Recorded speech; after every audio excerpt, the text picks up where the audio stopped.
So good morning, my name is John. I'm going to be your guide for this morning here in the beautiful Tswadu Kalahari. Behind the camera we've got Gert, and yeah, we're hoping for a fantastic drive. We're looking to head back across and see if we can pick up any of the big cats. But for the time being, we're going to spend a little bit of time here with this brown hyena. Obviously this is a thing that a lot of visitors to South Africa wouldn't really even know about.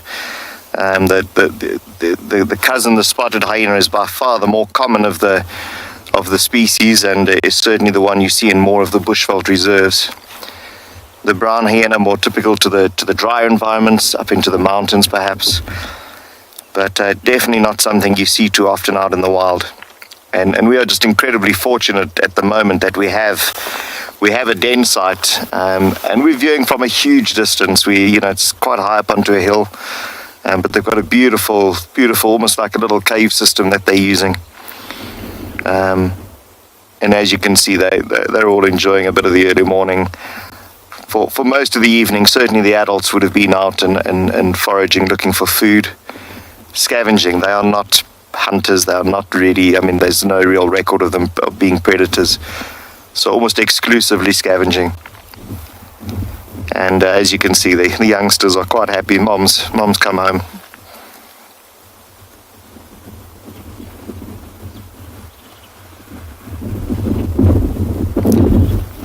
Quite interesting with brown hyenas. A lot of people would believe that they are solitary creatures, and solitary when it comes to feeding. So when they leave a den site, they'll head off in their own direction, and not too fond of bumping into other hyenas, and certainly not too fond of having to share food with other brown hyenas, but fairly social around a den site. So there's records of up to about 12 individuals living in a den site. So not uncommon to see more than one in a situation like this. Obviously, like I said, it is mom and youngsters, but for sure we know there's at least 4 animals living in here. And they share the burrow with a big group of porcupines, a family of about 5 porcupines. So every now and then we see them, and we see a bit of interaction between them all. So yeah, some nice social living going on up there.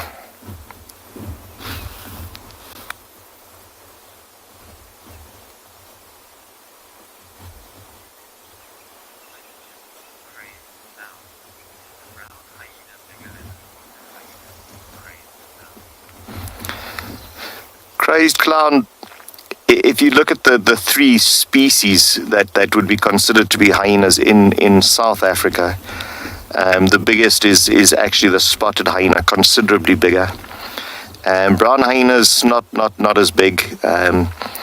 It's a bit deceiving when you look at them, because they appear to be these huge animals, but they have thick coats of fur on them. So no, the spotted hyena is the bigger of the species. Second would be this chap, the brown hyena, and then we get another animal called an aardwolf, which is considered to be a type of hyena, although it is a little different. The shape is similar, size is very different. It's a much smaller animal, and it's an insect eater. They don't have the strong jaws like the hyenas do, like these hyenas do, should I say. So no, the biggest one is the spotted. And then second would be this chap, the brown hyena.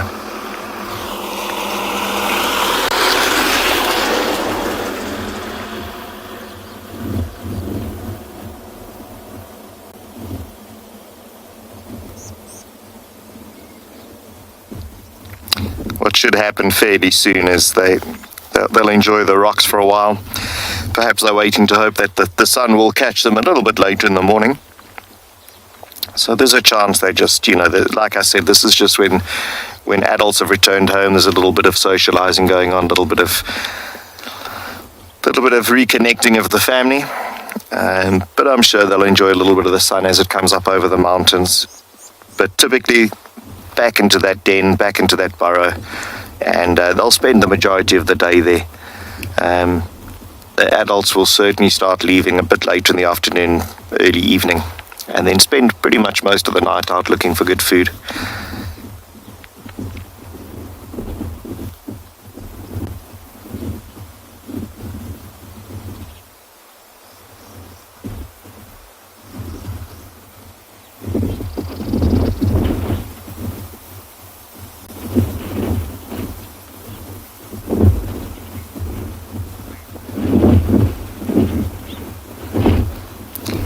Cecily, I'd agree with you 100%. Brown hyena is always a special sighting, and I really do consider it a privilege to, we know for sure that this area has, we have a very healthy population of brown hyenas, but they are shy, they're very secretive creatures, they're incredibly tough to see. So whenever you're fortunate enough to have a situation like this where you have an active den site, you have adults, you have youngsters, you have them there at a permanent basis, at least for a while, it's always an incredibly special sighting. And brown hyenas in general, like I said, very special to see, but a scenario like this, really fantastic. Very, very privileged to be able to sit and watch this.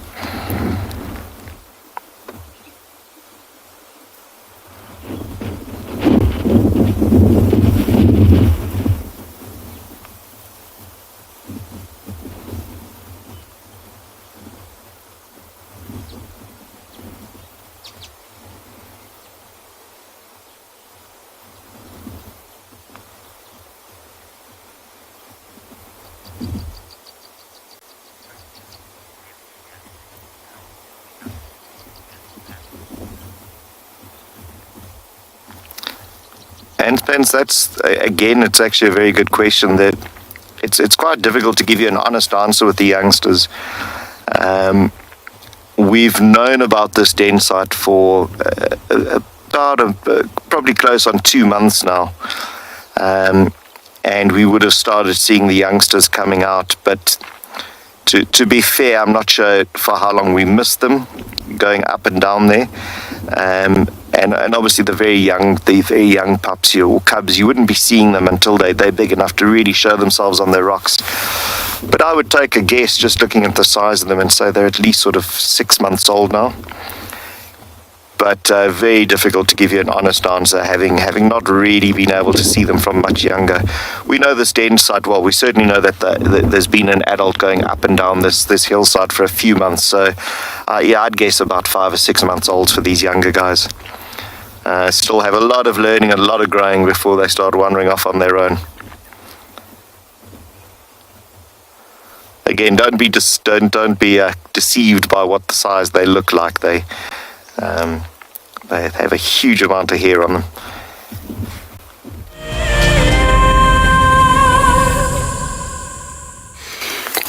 Chris, look what we find again. More elephants this morning. And then my mission this morning, around here we had a call which was other game drive vehicles that they have a brief visual of a leopard but disappeared. So I came in the area to have a look. So we've got an elephant.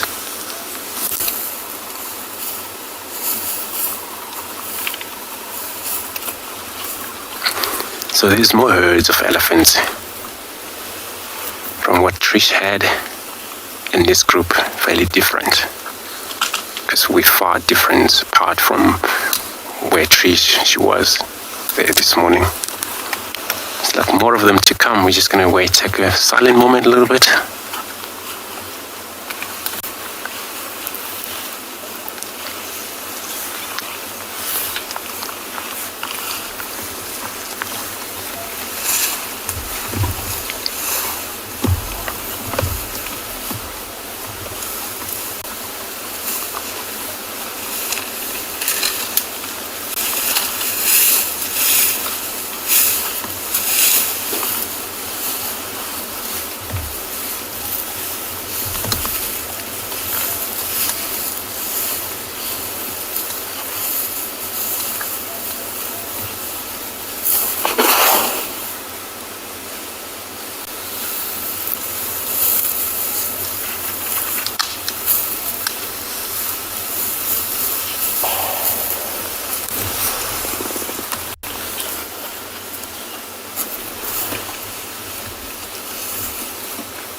looks like it's quite harder to actually focus on the individual, because then there are so many of them, and what is happening here is they're crossing the road. They probably just come from the north, which is the Manyeleti, and then now they have come to Juma area.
We're in the Mowati and there's lots of elephants around, which is great.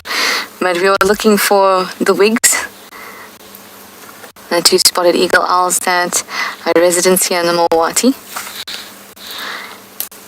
Couldn't find them. But you know how well camouflaged they are, and also there were elephants all around, so it was a bit distracting. They're all digging for some good water. Look at this. Look at how this cow is digging a nice hole, but she's throwing away any water that's got too much sediment in it. Look at that.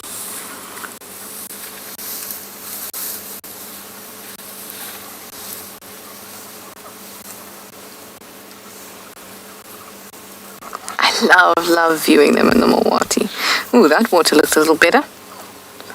A little less sandy. Oh, did you see that? She kind of, you know when you leave like a bathroom and you've just washed your hands? And sometimes there's no paper or whatever to wipe your hands in, and you flick your fingers? It looked like she just did that for her trunk at the end. The end of the trunk. Oh, that was very cool. It was so human-like.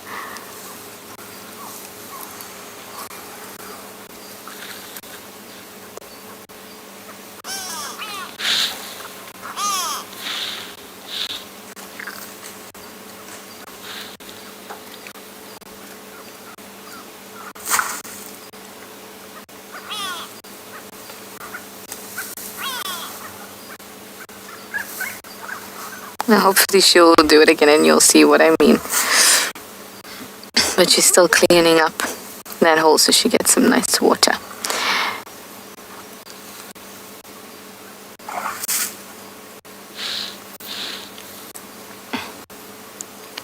There's a little calf, not working as hard. Hi Brianna, you'd like to know how do they make sure they don't drink sand as well?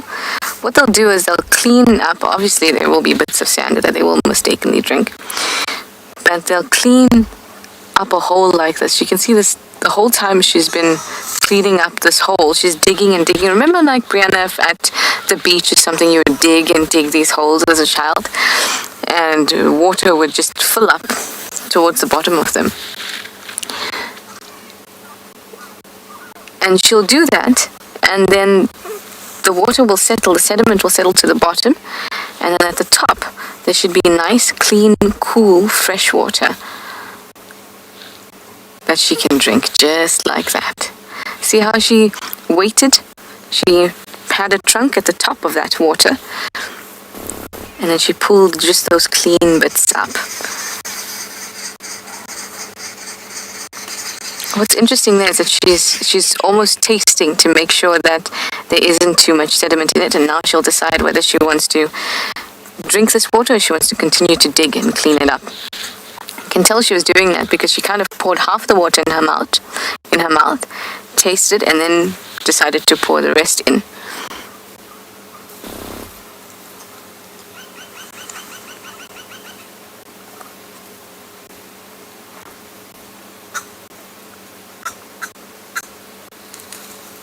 See, not moving it around, not shuffling it around to disturb the sediment. Just skimming off that top bit. Now, this youngster, are you going to go disturb the sediment, or are you going to skim off the top like you're meant to?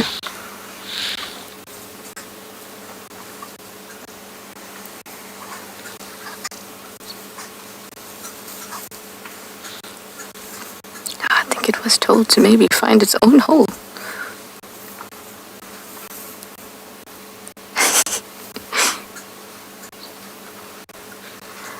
So entertaining to watch. I love watching them.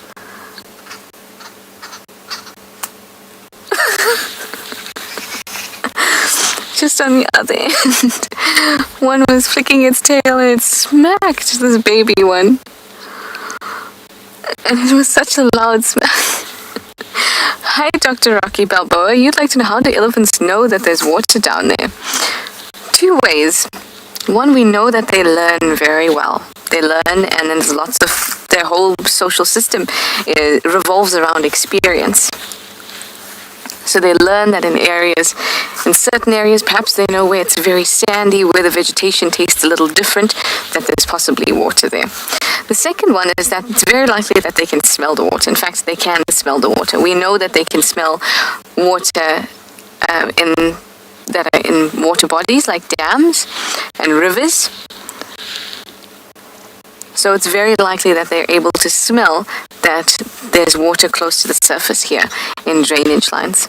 It's probably a combination of both those things. Learned behavior, changes in the taste of the vegetation around here, as well as smell that comes together to allow them to find some water in these areas.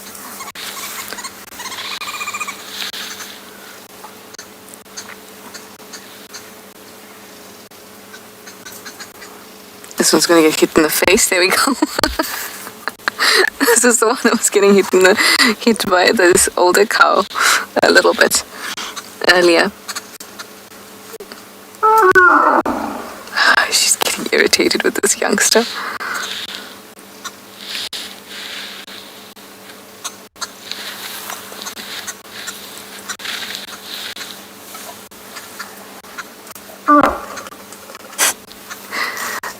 Sounds like she's trying to call, but her nose or her trunk is in the hole. Sounds very nasal.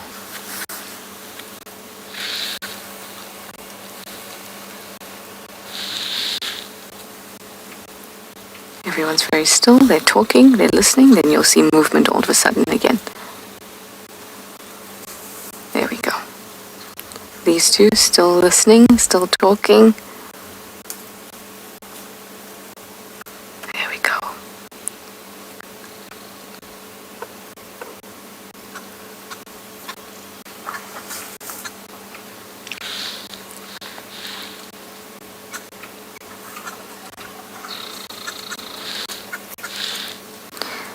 That little baby is trying to get a spot to drink to. Hopefully it'll be able to.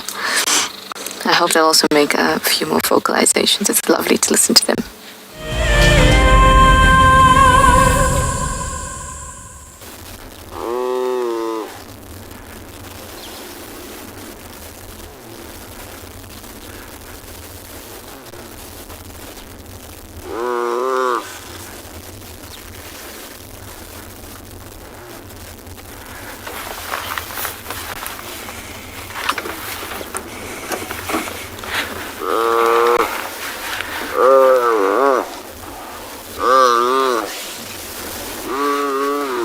So guys, I know this is pretty hectic views and everything, but this is once in a lifetime opportunity happening right here in front of us right now. It's two big male cheetahs doing the unbearable at the moment. It is crazy looking at what's happening here. I mean, just to listen to that audio and just to think about what's happening. I mean, this is pretty hectic to see this hunting mechanism of this particular cheetah coalition male.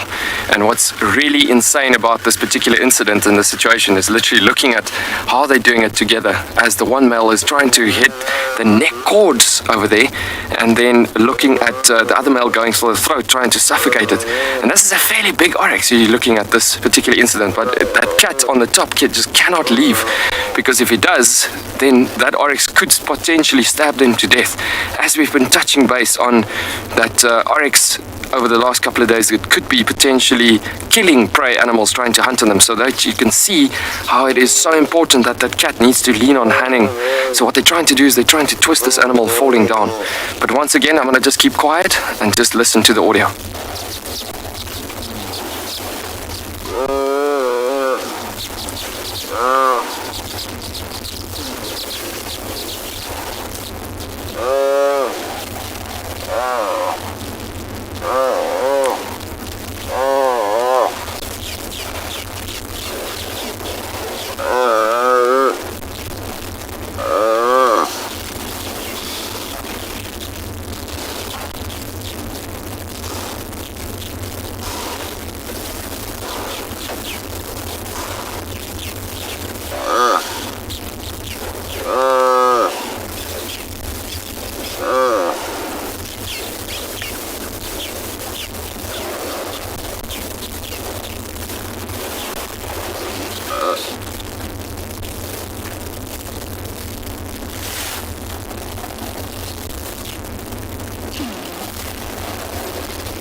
So just once again for everybody, all the sensitive viewers, what's happening at the moment. This oryx is definitely not gone out yet, but yeah, you can see these two cheetah males are trying their level best. I don't think it's going to last much longer, because what's happening is this cat is busy building the suspense here, trying to go to that throat constantly. You can hear that breathing posture happening there of the cheetah male, like trying to go for it, just trying to fight this animal off. But yeah, you can see both cats just trying to fight this animal down.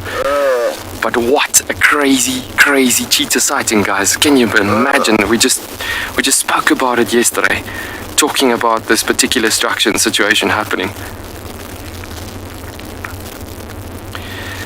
The viewers are wondering if this is the two brothers that we see often. Yes, indeed it is. It's the same cheetah coalition that you've seen quite a bit. And these two massive, magnificent cats, as we've been following them quite a long time, and maintaining the distance is quite good for quite a bit of times, seeing them also from time to time as they stretch a vast territory over this landscape. We've been getting to a point where we've been seeing crazy insane kills on these cats, but even the other coalitions of 4 to 5 males sometimes bring down animals like this. Now this is not a full-grown oryx. It's a young animal that is about close to a year of age. As you can see, those horns building quite nicely. But yeah, beautiful looking at this, guys. I mean, it is a harsh view once again for the sensitive viewers. If it's not something you want to see, definitely I would not recommend you watching this at this point. But I mean, this is definitely a once-in-a-lifetime opportunity. Something like this doesn't come every day. This is just fantastic, and it's bound due to hardcore tracking, and hardcore tracking will lead to this crazy incidents happening from time to time. You just got a mission on those tracks, and you'll get to success in the building.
Sorry about that, guys. I was not sure if we were live or not. I didn't hear anything, but at least we had a pretty picture, and I'm assuming that we are, because I heard a countdown and then I heard nothing. Either way, we've now adjusted ourselves so that we can see Reeves from this angle too. You can see he's got a great wall to help him out here. Just add to how stunning he is. Hello, handsome. It's such a strange and stark scene.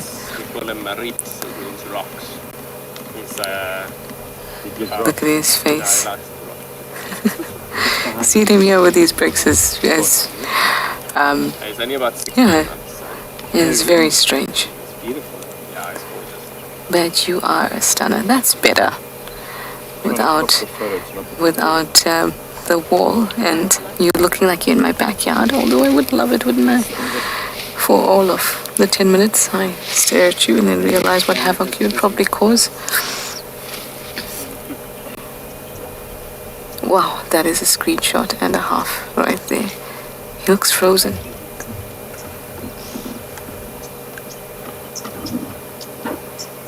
Oh, he's beautiful.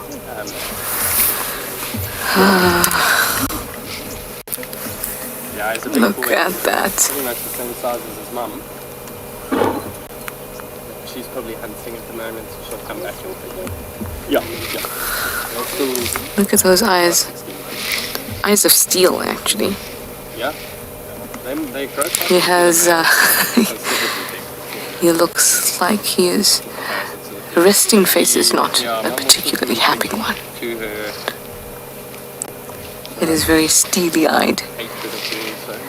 I think he's going to be a formidable leopard as he grows and we see him hunt larger prey than his barbels and his monitors. Obligation. Yeah. Oh, down there.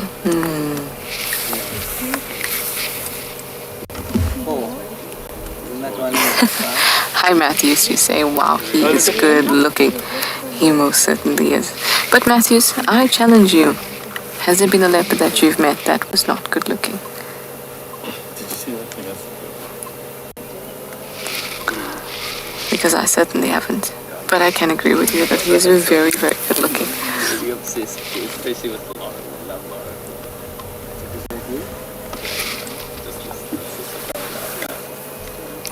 Beautiful. Well, he's probably just going to wait for Tandy because I suspect that the female that was around is Tandy.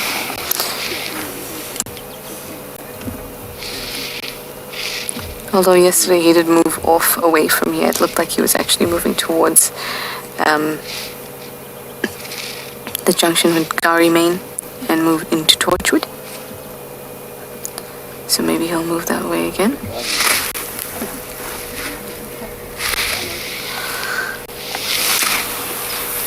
Now that tail. Ooh, remember I was asked which animal has, or which of the big cats has the longest tail and whether it's a leopard. What's a snow leopard, actually? Its tail is about up to about a meter. I can hear guinea fowls alarming like crazy.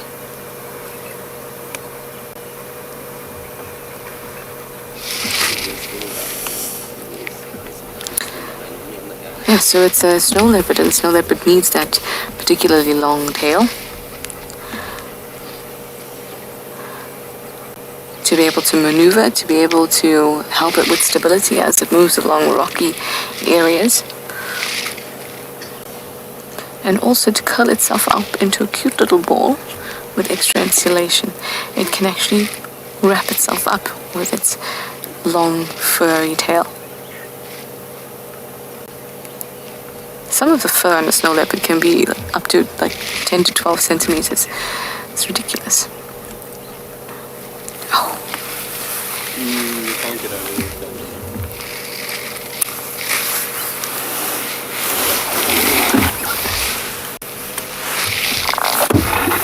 Oops.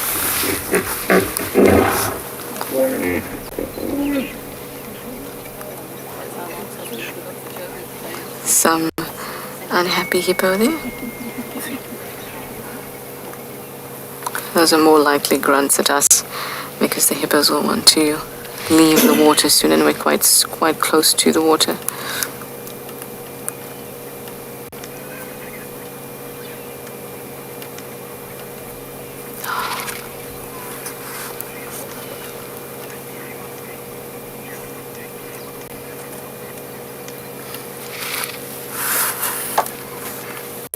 Boy, thank you for looking at me. Everyone wants to see you.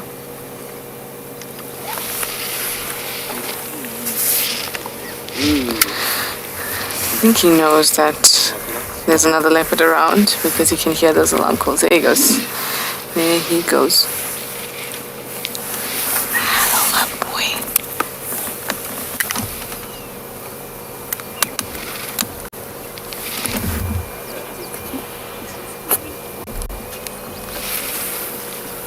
Alrighty, he is now behind our vehicle, so we're just going to give it a moment while we let the others pass by, the other vehicles, and then we'll turn around and we'll go find... Oh, look at you. So brave. He's going for a drink with the hippos.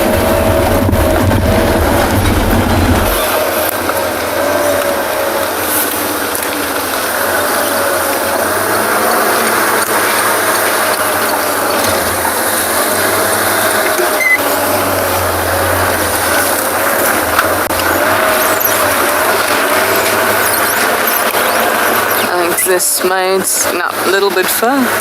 Okay. There we go. Look at the hippo in the background. 2 of them.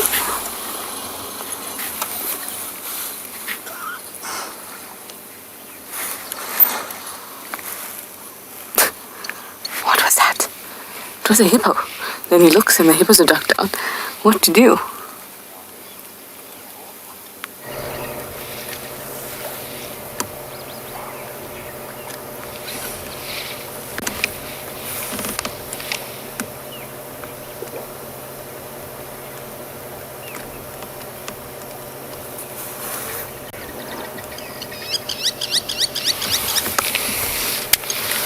Off he goes.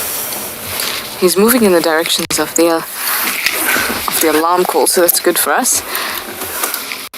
It means that he is likely to meet up with another leopard.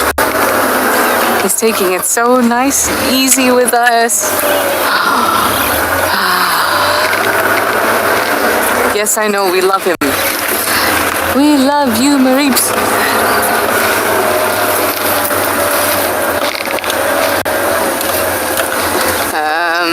Okay, so this is the most difficult part. It's where he's walking slowly and we have to follow him. So there's going to be a lot of my face and then the occasional stop.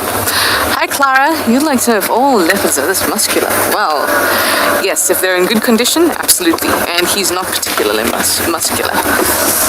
He's still got quite a lot of loose skin on him. He still looks like he's wearing pajamas. We can track him to our right here as he's moving.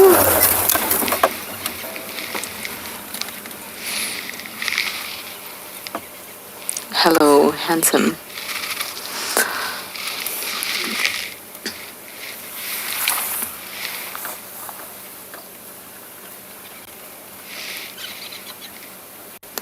Now, if you want to talk about muscles and these animals, a lioness. Wow. A lioness's muscles just is, it's on another level. Hi Siddika, you'd like to know if leopards are nocturnal hunters? Mostly, but we like to call them crepuscular. So they're most active in the early morning and the late evening. Although technically they are nocturnal hunters. But always remember, an animal will hunt whenever it is hungry, whenever there's an opportunity.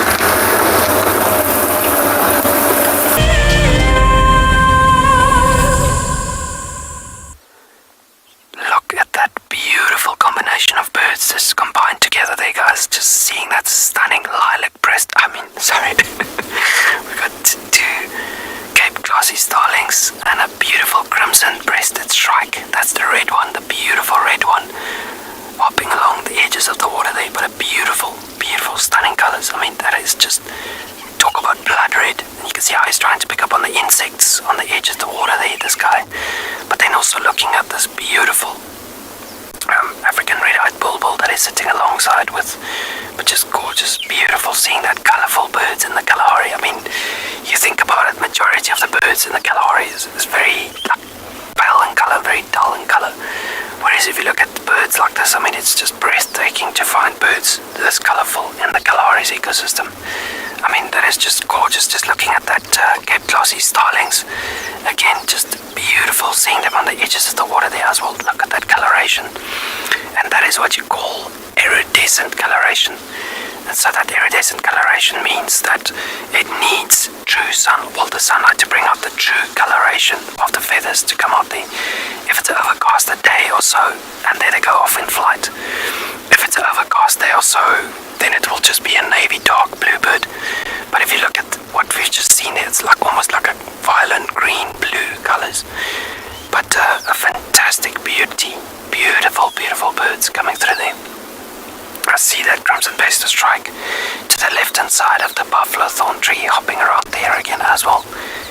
Just to the left-hand side of it, as well. But yeah, beautiful seeing this stunning scenery coming over. I can hear some more doves coming over again as well.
You will not believe what just happened. She caught something. Something must have been on the tree. I'm guessing a lizard or a gecko or... Don't really think you're going to find... He's eating! He just jumped down. I wouldn't maybe quite say flew down. That's a bit of a overstatement. Jumped down and caught whatever was on the tree. Ah, what is that? What is that, everyone?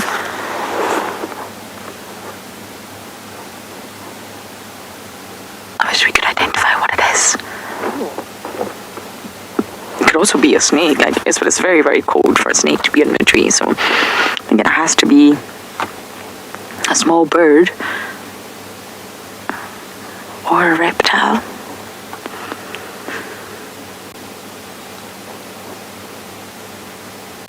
Wow.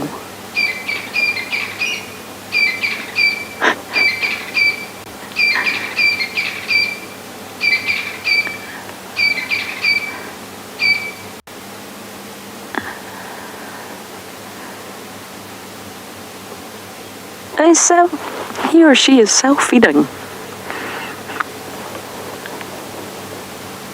Pushed to independence very young by mom and dad. Because they have to.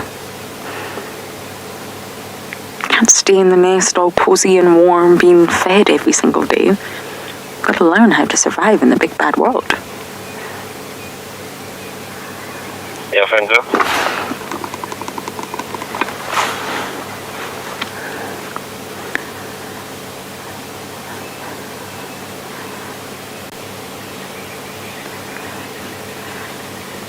That was truly amazing. I really wonder, maybe it was a small bird. Good morning, everybody, and welcome. We are finally out and about this morning. Woo!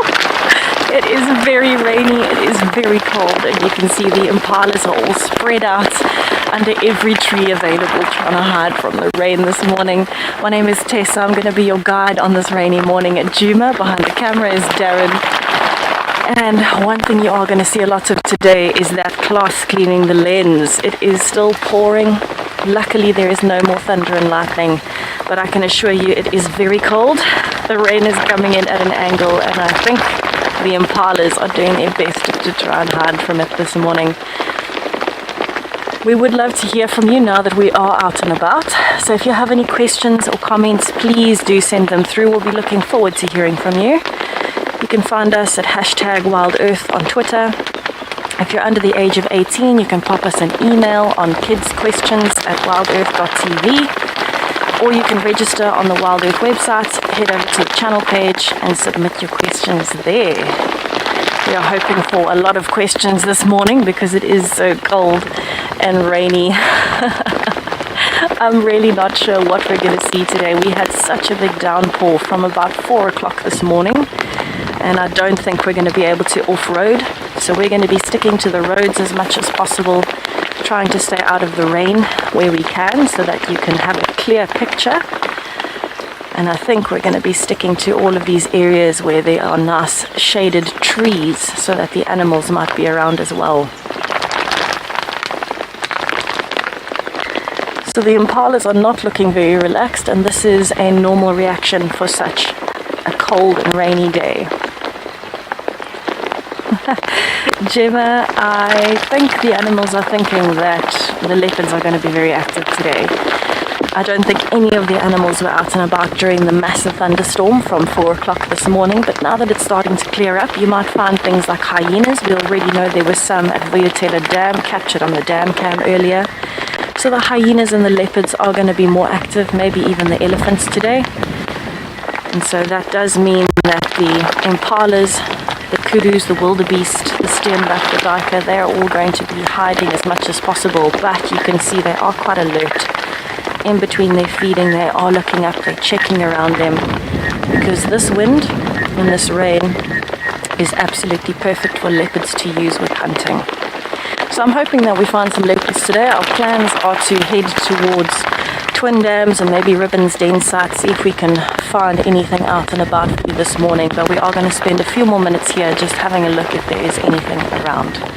While we do that, let's have a look at the weather for today.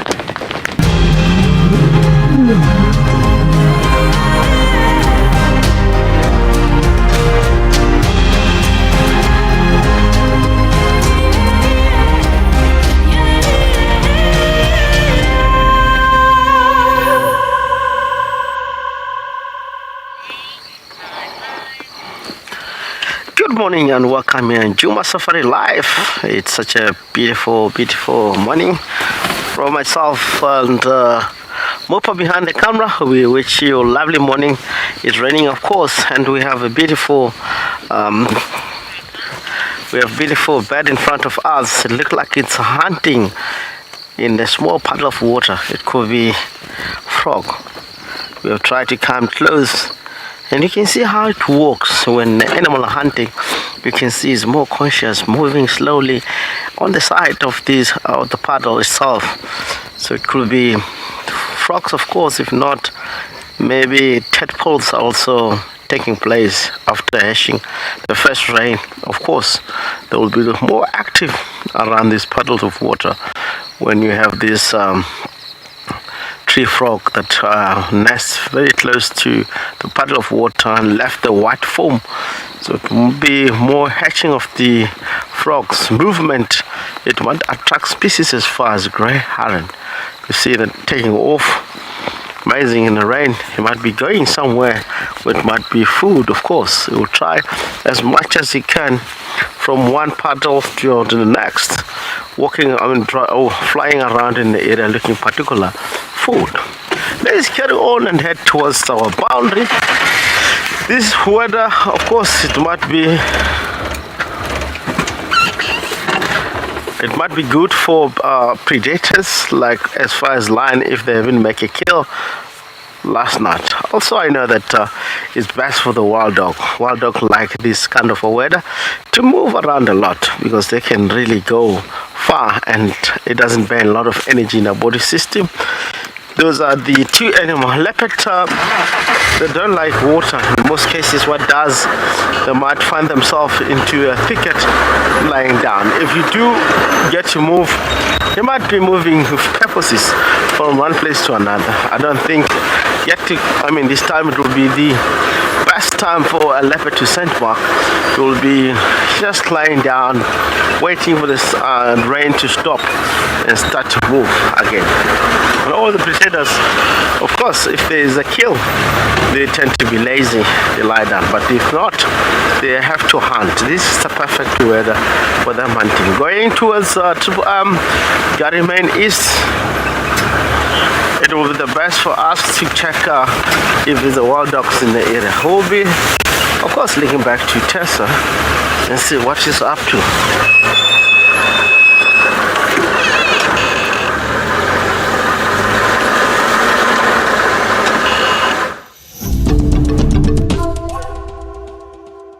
We are driving around Quarantine a little bit just to see what else is up here other than the rain drenching me from the rain roof. And it looks like, there might be some waterbuck. I think there's a very high chance of rain today. Just, I don't know what gives me that impression, but it's a little wet. I don't know how we're gonna get a shot of that, Daz. Maybe like that? Yeah. Perfect. Okay, there is a waterbuck. Seems like there might be a few, the others are lying down.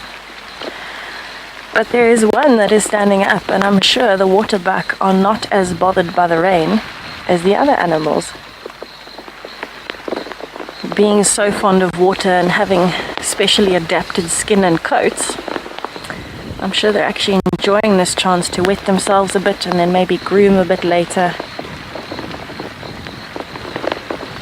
and just enjoy the morning.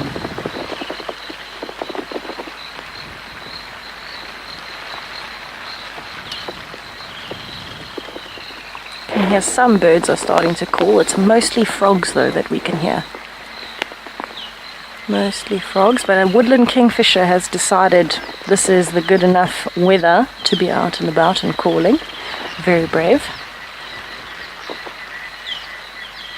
And look at those big ears on that waterbuck. Definitely enjoying the morning more than the impalas are, I'd say. The impalas are all still under the trees and not really wanting to move around too much.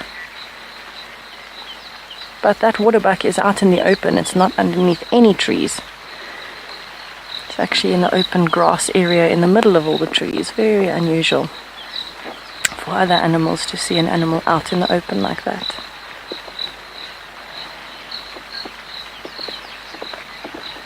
Definitely still alert though. You can see those ears are up. It is scanning.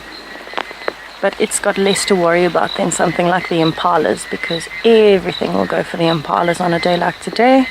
If for a waterbuck, maybe only lions or hyenas.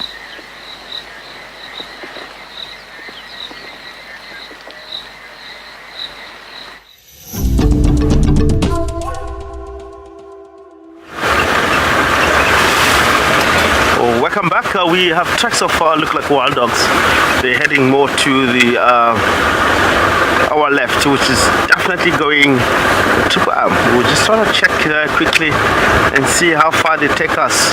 If they're still in the property, it will be the best, because this is the perfect weather of the dogs hunting. They come from the north, there by Sandy Patch, and heading in the direction of south.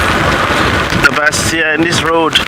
If not, there might be somewhere here in the block, but you can see lots of them have crossed that Sandy Patch, heading towards that quarry thicket. We'll come surely on the power line and check. If we don't see them right here in this road, there might be still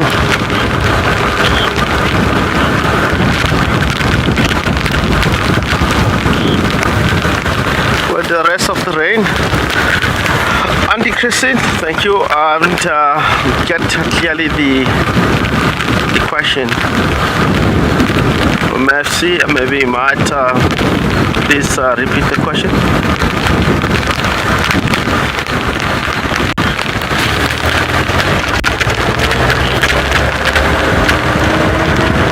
Yes, I spotted something look like a dog. Let me rush and get to the point. It look like a hyena. I just want to quickly get into the position. Look like a hyena after the dogs. Let me get in there.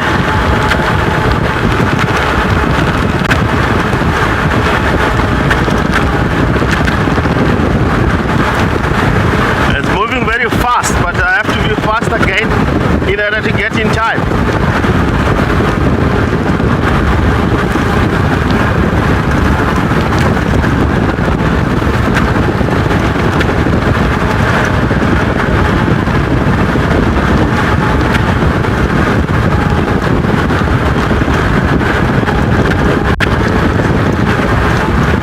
Yes, look like dogs ahead, and the hyena coming behind the dogs.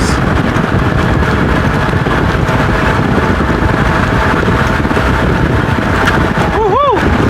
I'm moving.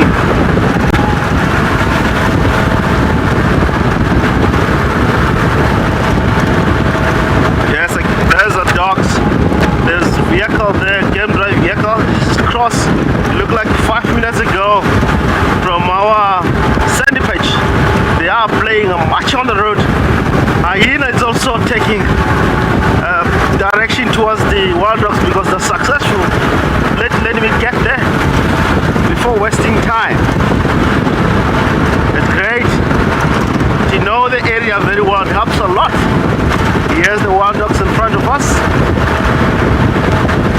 Woohoo! And this thing can move. It can move very fast.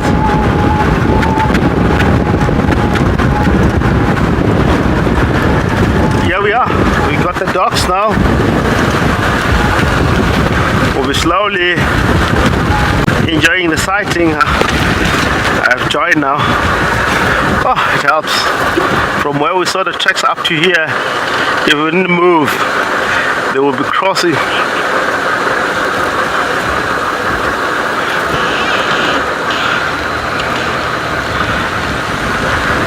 Lovely. The only thing with the dogs, I mean, you find them like as we do now, they will only last the sighting if they keep moving with this road, will be like 5 minute sightings and they will be over. So we just cross finger, they have to cross to the left. This is our conservancy where we might try to stay with these dogs. Mainly hunting, and now of course they will be focusing on impala, anything that comes on the way or wherever they might be turning. They will be in business of hunting and killing. Wild dogs move a lot in this kind of weather. Of course, you tend to see them hunting the whole day. They will never ever stop. But if they're lucky, spot and get to scent of impala, look like they need to go more to the left. We'll give them a little bit of space in order to see. But definitely they're going over.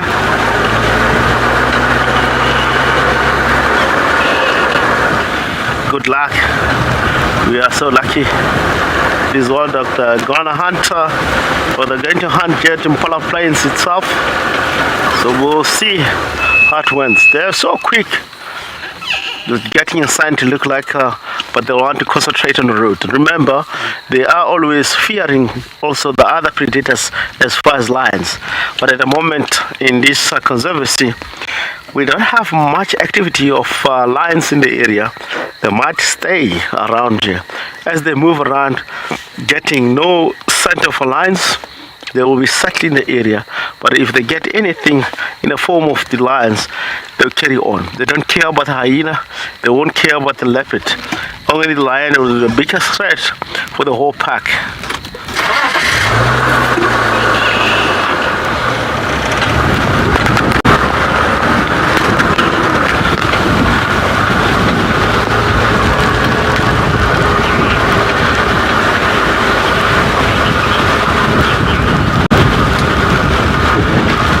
Nice.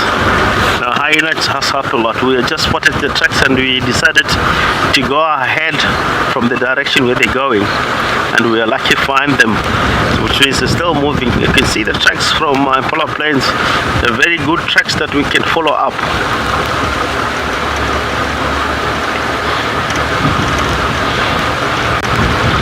They're in a road, Triple M, which is nobody's road, and I know lots of vehicles due to rain. They might not out.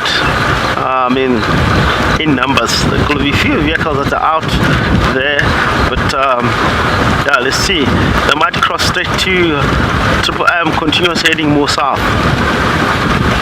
If they've been turned at quarantine, so they're turning here north on Penn, turn off, heading to the west. This is probably our last sighting of them. They're moving in a clearing. Maybe we might be standing by furthermore to the south, because they might come out fairly a little bit south if they don't really want to go southwest. They're just accelerating.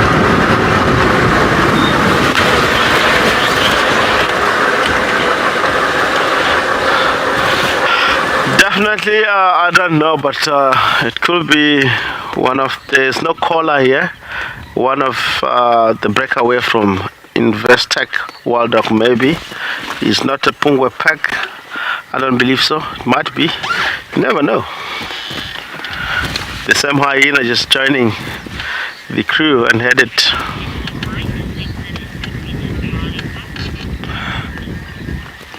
Might be, yes. Mbale pack could be. Guys, let's just cross over into an area where we cannot follow up. We'll leave this dog in peace. We'll just let the guys know in the radio. Maybe they can able to update the guys in the west. But I believe they're going in the area. Possible they might come back Triple M. Let's see how it goes. We're going to stand by one of the road that furthermore south from here. If they do, they will come. If not, it's a big clearing extended a little bit more to the west, so they might carry on hunting up to the other side of the clearing due to the west.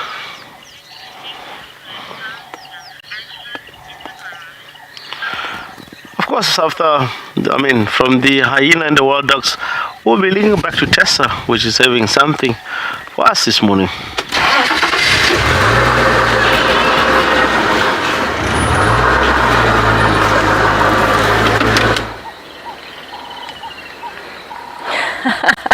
Well done, Rexon. Very good form this morning. Wowza. Okay, what we have found is Mr. Imposter Wildebeest, the Impala Imposter. He definitely thinks that he is part of the herd this morning. And all of the impalas are around. They're starting to move a bit because the rain is, I don't want to say it's lightning, but it kind of is. I just don't want to jinx it. But it seems like they've all heard something, and I'm wondering if they can hear commotion from maybe the wild dogs or the hyenas that have been around this morning. Everybody seems to be looking to the left.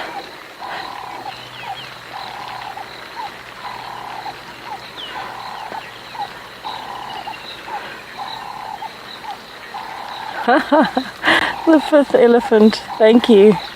You want to challenge us to find the most miserable looking animal. I think the wildebeest almost won that competition because the way he was lying down, he did not look happy at all. And I think, compared to wild dogs, they really enjoy the rain. They look like they're having lots of fun. But I think he's actually trying to find a place where he can lie down comfortably. He might actually do a bit of a mud bath or a roll there. It usually is dust that he's doing that in, but this morning it's a bit of mud.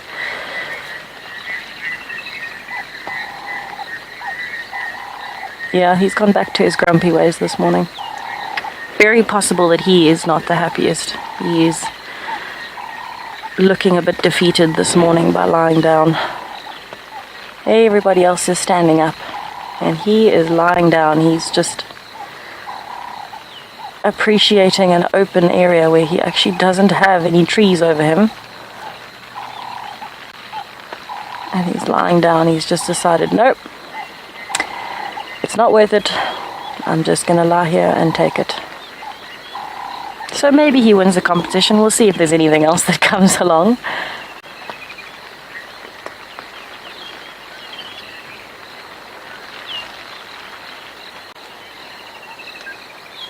Linda, yes, he is a bit of an Impala wannabe at the moment. He's not very settled, is he? What can everybody hear? Vast majority of the Impala are looking up and towards the entrance to quarantine from camp. Why? What have we heard? Might be worthwhile taking a drive that way. Maybe the hyenas are on their way back. We know the hyenas have been quite active this morning. I think they've taken advantage of the gap in the actual thunderstorm to move around a bit. Just like any predator would, like the wild dogs are.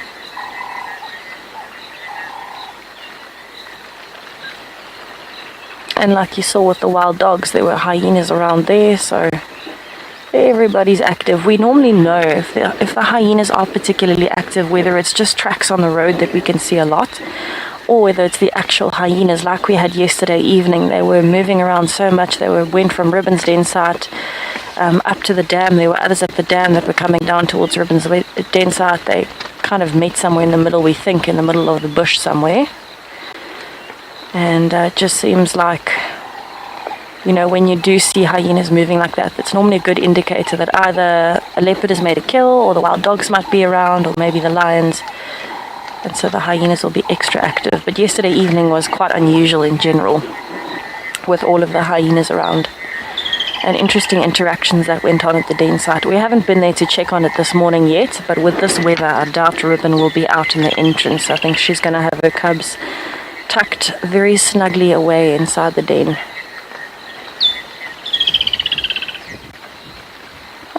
The woodland kingfisher has started calling again. I don't think this particular kingfisher got the memo that it's actually quite cold. You can't really hear any other birds calling. It's just frogs that you can hear at the moment.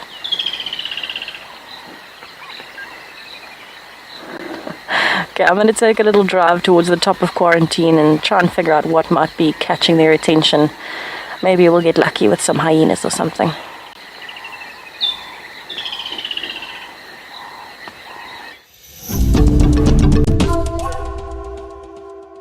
Welcome back. We are back from Tessa with the look like we have some antelope, could be impala. We are right here with kudu and impala. This is the area where we might think the wild dogs might come out. We'll be stationary here and listening if there's anything that might be really taking place in the surrounding. I would like to listen to the sound of the bush, if anything, of course, into the area where the wild dog went. Might be interaction. Maybe they extended to the west. If they do make a kill, we'll be standby here. Possible they might come back into Triple M because the road is more open, safe for them, especially when it rains.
Okay, so we're just having a little bit of a look here. I'm about to turn off onto Vuyatela Access, the main road to camp.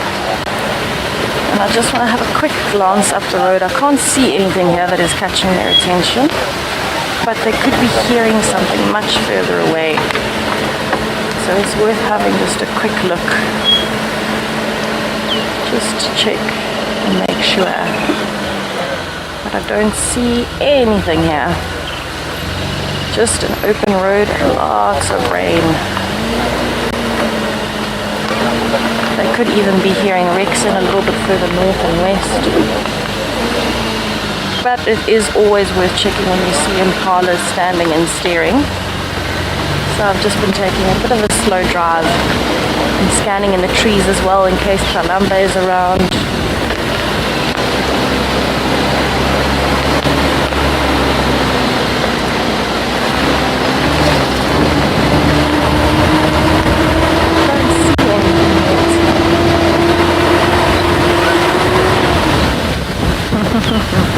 Zigo, you are welcome. It's always always entertaining, I think, when you're out in weather like this. I mean, you never know what you're going to find. I've always felt that some of the best sightings we've ever had with predators are in the rain, like Rex and found the wild dogs this morning. It's absolutely crazy. You just got to be able to cover up the equipment, keep everything like that dry, and hope that the lightning doesn't return. We will see how the morning goes. I think so far we've been fairly lucky in the short time we've been out. The rain hasn't really gotten worse. It's kind of stayed the same. So we could have had a lot worse if the rain decided to start coming down very hard again.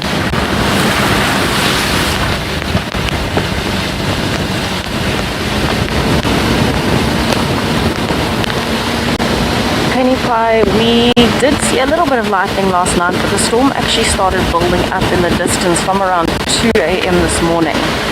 So I'm fairly sure all of us were asleep. But from 4 o'clock this morning, when it actually started raining and the thunder started rolling in very, very loudly, it actually woke me up.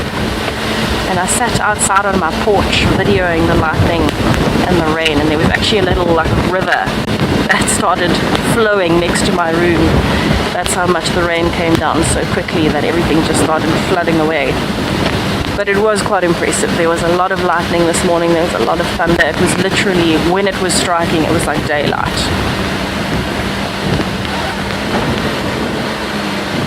Okay, so I'm just going to spend a few more minutes with these impalas up here in quarantine just to check, because there are some of them still staring. You never know what's going to come over the horizon at us. While I do that, we'll head over to Wrexham, who has also got some impalas.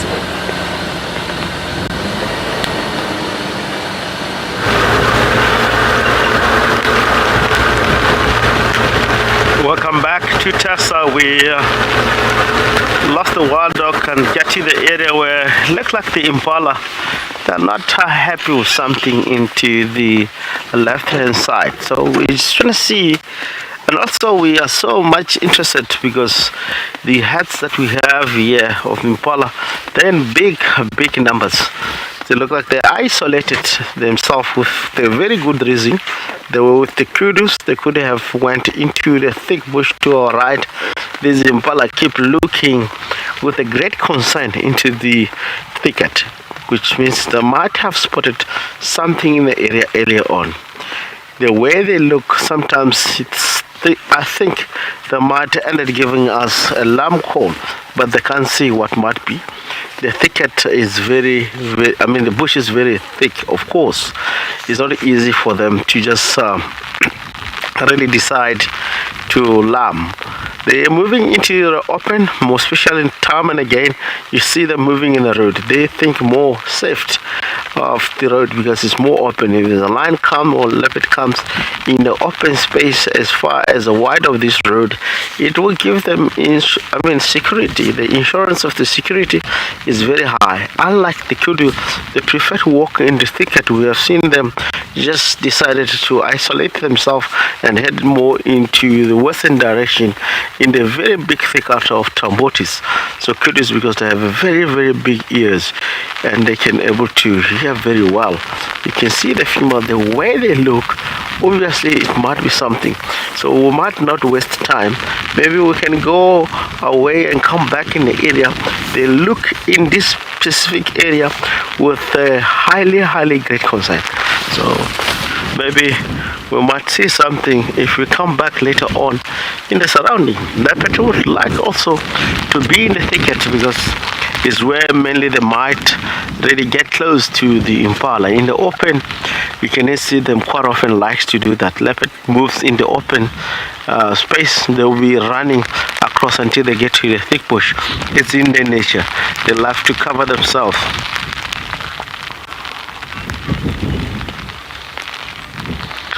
Why the wild dog that don't have jutla? Of course, I mean, if you look at these species, cheetah do have a jutla. It's fairly recommended.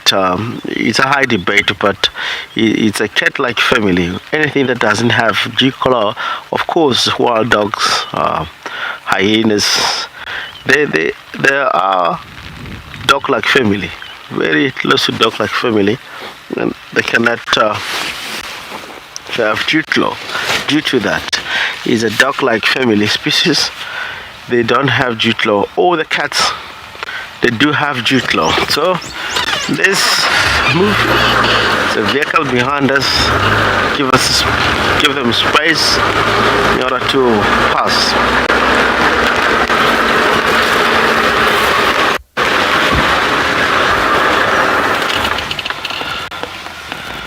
It's nice, I mean, seeing impala behaving like the way they are, which is really nice. It makes us to work around in the area quite often.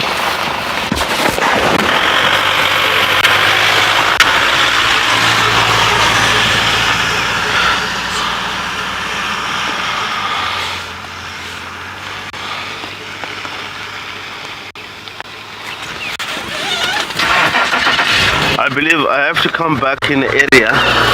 The way this impala looking, oh, maybe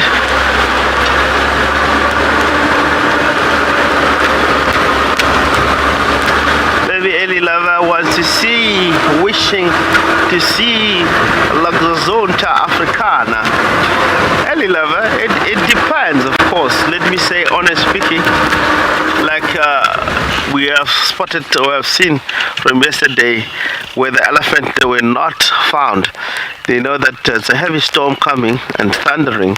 These elephants are very clever. They can feel thunder from the distance and head into a thicket. Even now, if there's still more thunder coming and more rain coming, they will not going to come out on the thicket. They will stay in the thicket until everything goes away. Then they will come back easily on that way. It's one of the species, of course, when it comes to weather, they will know before even we predict what might be going on in the surrounding. But we'll take that notice. We'll be looking around. If we may get more information about the elephant, we'll start to really focus on that and maybe find it. But it will be difficult. It will be difficult for us to follow the tracks.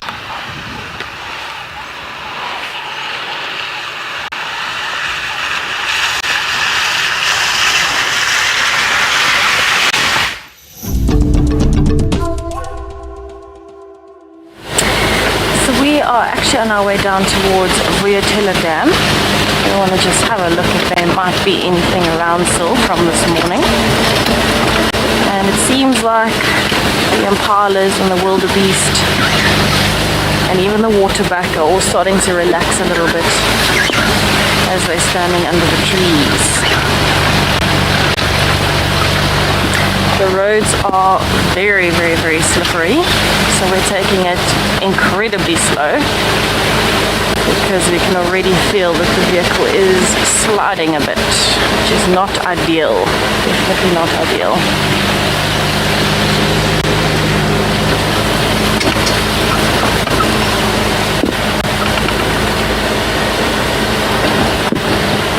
Alright, so far I see grass and some trees, lots of rain.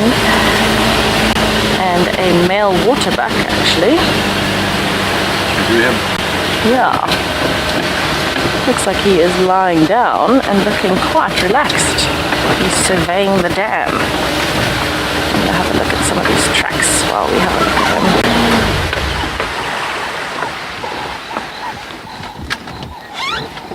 them. Interesting how the waterbuck, compared to all of the other animals, are out in the open today. It really shows you how much they enjoy the water. It's not just a defense mechanism. They actually do enjoy being wet. So on a rainy day, it's actually quite perfect.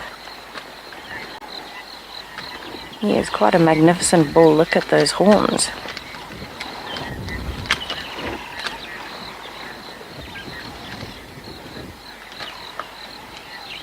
So he looks as though he's been chewing the cud a little bit. He's been lying down and regurgitating. You can see he's still chewing. And I think probably just enjoying the fact that he actually doesn't have to hide today. When it's very, very hot, even the waterbuck will be in the shade, trying to avoid the sun. Nice to see him out in the open.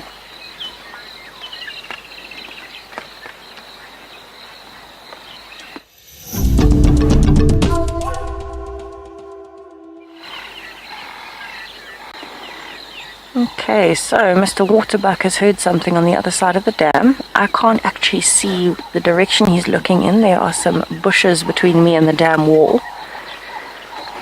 But something definitely caught his attention. He's busy chewing the cud at the moment. He's been lying down. He's just stood up and had a look over. And I'm wondering if he's hearing the exact same thing those impalas and that wildebeest were. Looking in the same direction, almost. Possible that whatever it is that's been making that noise is moving towards the dam, and so the angles are changing. The impala's up on quarantine might be looking straight towards the dam now. He's looking directly across the dam.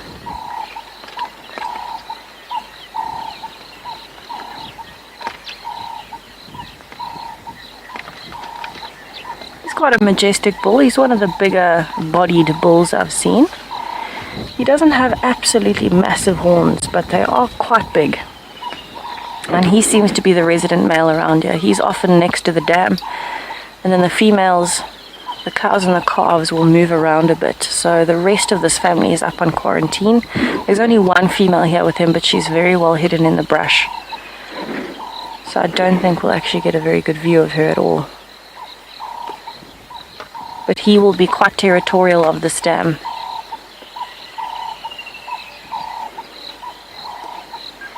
Izzy B, he is quite a beautiful fella. I'd say he's quite handsome. And actually his coat in this light looks completely different to what it does when it's actually dry. So I think the combination of the very white light from the amount of clouds and the slight bit of water on his coat makes it look quite coarse and fluffy compared to the usual smoother look that they have, the ragged look.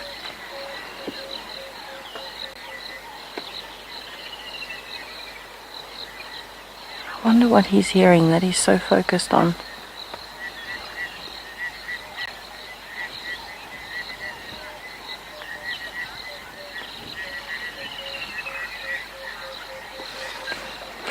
But the water level hasn't changed too much as we got a nice big downpour of rain. It hasn't filled the dams yet. We would need quite a bit more to completely fill the dams, but you can see there is a decent amount of water. It hasn't gone up a noticeable amount where we can say, okay, it's really started filling the dam. That being said, though, we are expected to have rain throughout today and into tomorrow, so we'll be starting the new year with some thunderstorms. And so you never know, over the next few days the dams might start to fill up quite nicely. At this point it's not as though we have to have more water. Of course more water is always nice considering the droughts that we go through and the very dry winter months. But it's not an absolute necessity at this point. We have got water for now, it's just we do need more for when we come to winter and the dams start drying up. I love that white streak above his eye and the little white around his muzzle. It actually stands out even more in this weather when the rest of his coat is looking nice and dark. Have a look at how the white stands out. And that's just because he's wet, so the grey looks more dark, dusty grey than usual. Going back to relaxing, it seems.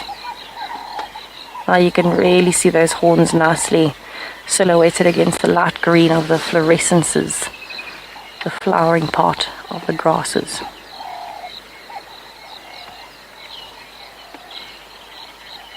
You can see that he hasn't fully relaxed. His ears are still up, he's still scanning. He definitely wants to make sure that his family is safe. And you can see how sharp those horns are at the same time. So he's got a better chance of defending himself and his family than the females do. Because if he's fighting, those horns can be very sharp and they can actually be deadly. Waterbuck fights are not that common to see, but when you do see them, they can be quite rough because they are strong animals. And they're bigger than you expect. Alright, I'm going to head up onto the dam wall and see what else we can see from there. We'll head over to Rexon on a bumble.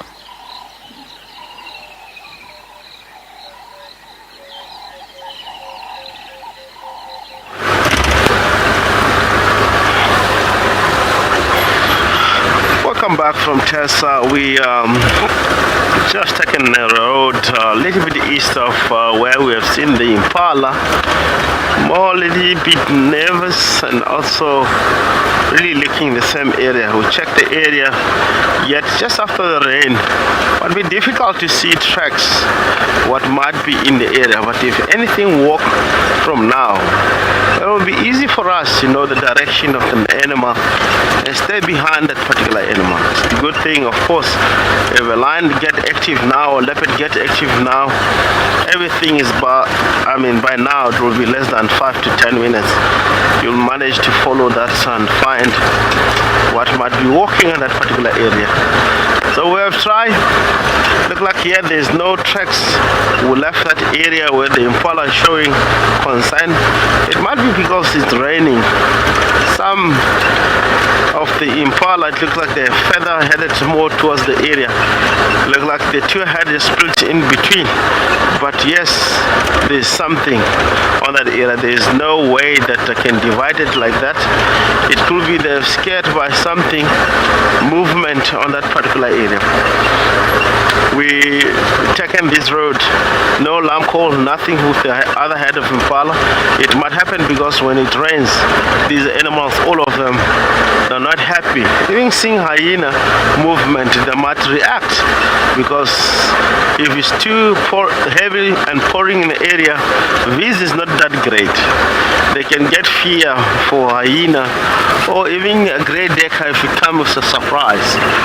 So we're not gonna really waste time hanging around in that area. Let's find if the bush can give us something ahead. I know that it will be tough for all cats, but again, if cats are not on the kills, it will be easy for us to find. Work the area. Maybe Kara, she might come out. We have seen Turtle Span yesterday coming from the north. Maybe Kara will follow.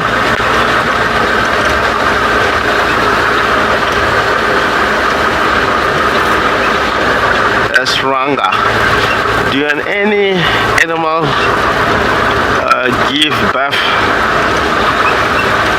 and find that the animal is dead from the mother womb? That is small. I don't know how can I say it, but of course, there's nothing stop that. If it can happen for us human beings, why not wild animals? So anything that we in practice, it can happen to wildlife. We are the part of the animal, and also from wild animals, it can do happen. You can see that you may come across a steel ball in the area and being death.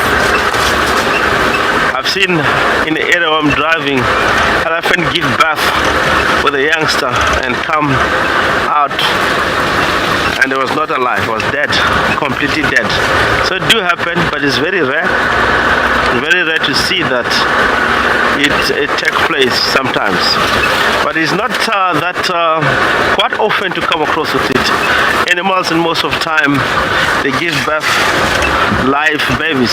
In most cases, I would say 90% in their lives. But you may come across with it. You never know what might be happening on that. Some of the species, like impala, it do happen. Elephant do happen. I've been seen from baboon once. I've seen that. I've been seen with the other species as far as warthog and others. But baboon, impala, elephant, I've seen that. Giving birth while it's dead, the baby is dead. I've come across with it.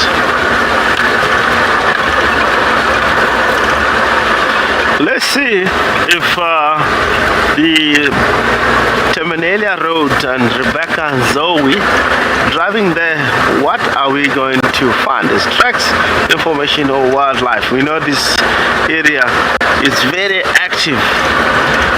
Checking there if no tracks, we'll go in the areas we'll normally find tracks of or movement of the species itself. It's one of the high zone area. Terminalia, Zoe Junction, Rebecca's Road. It's one of the most area. Belanati Junction. It's one of the most area where our leopard and lion likes to move in the area. If not, we'll extend heading more north. We're gonna take Gari, Befesuk boundary heading east. I'm looking for anything that might come out. Unfortunately, it looks like someone has drive here thinking the same what I'm thinking.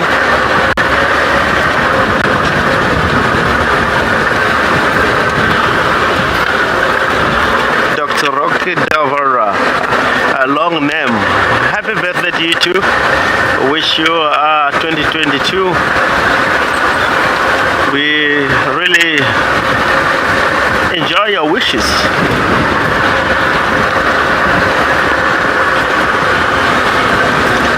So it looked like a vehicle came in here, trying to check the area where we thinking about movement of the animal. I was hoping somewhere here that might be a tracks, but you never know. You can be here, 2 minutes later can be an animal that walk across the area.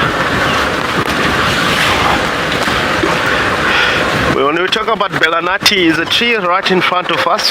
Belanati tree, I'll need to share a little bit of African knowledge with this tree. It's called the torchwood tree.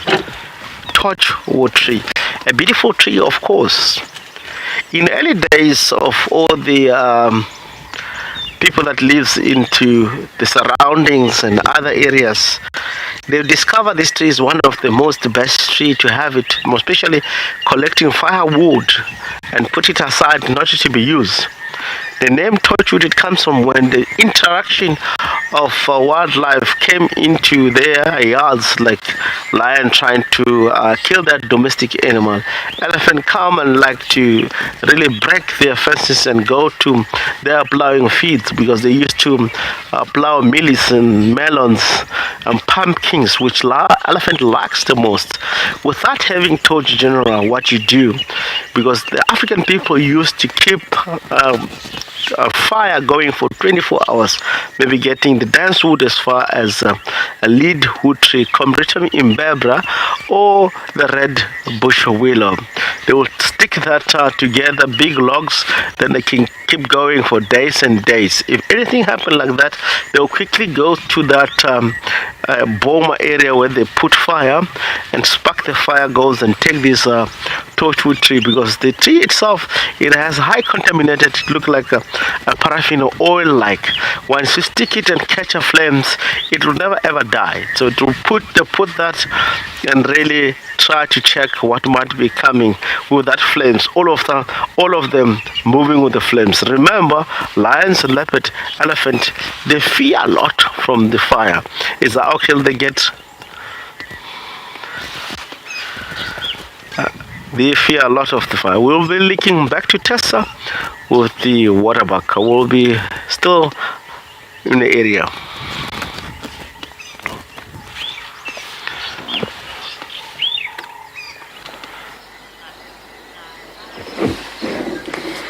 So I've repositioned a little bit. I'm now up on the dam wall, and we can see that there are some female waterbuck here, and they look like they're just relaxing on the bank of the water, also all chewing the cud. So they're taking an opportunity with a nice cool weather and a bit of drizzle to chew the cud and stay nice and cool close to the water's edge. So this is quite a clever tactic. You know, with the impalas this morning, there were 2 female waterbuck there, but their defense mechanism is different to these ones that are lying down here. They're relying on the impalas to spot something first and hopefully take the impala over them, where these waterbuck are staying true to form right next to a watering hole on a bad weather day, a day when animals are more active, particularly predators, and they can run into the water if need be, in typical waterbuck fashion. So as much as they are relaxing, they are still alert, and I think they're hoping that those wild dogs don't end up here. I've seen quite an amazing interaction between wild dog and waterbuck before, where they chased waterbuck into the dam at Ngala, and there was quite a standoff for about 45 minutes, this backwards and forwards of the waterbuck not knowing where to get out the water and the wild dogs trying to chase it out. So they've got a pretty good strategy up here if they just go straight into the water.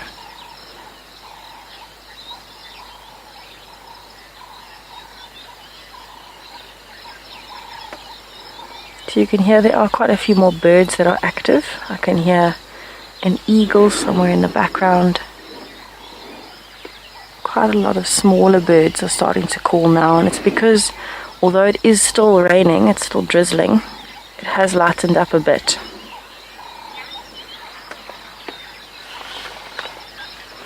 Early waterbuck can actually swim. They are very good swimmers. It's actually quite strange. Things that you wouldn't think can swim really can. Even elephants can swim for kilometers in water. So I'm not talking about walking on the bottom, I'm talking about actual swimming. And they actually can swim quite well. It takes them less time than it does any of the other animals that are of a similar size, something like a kudu. It takes them less time to cover distance in the water because they're more used to it, but also because they're slightly more thick-set and their legs are broader. But they certainly can swim, and if they need to, they will cross rivers, they will cross dams, they'll go to the deepest section and tread water if they have to get away from other animals. Problem with that being you can't control things like hippos and crocodiles then that might be coming at you from in the water. But they are one of the most water dependent animals out here. You will always find waterbuck, usually within 5 kilometers of water, but more often than not at least within 2 kilometers. They have to drink water a few times a day. They're very prone to dehydration, and they're very good swimmers.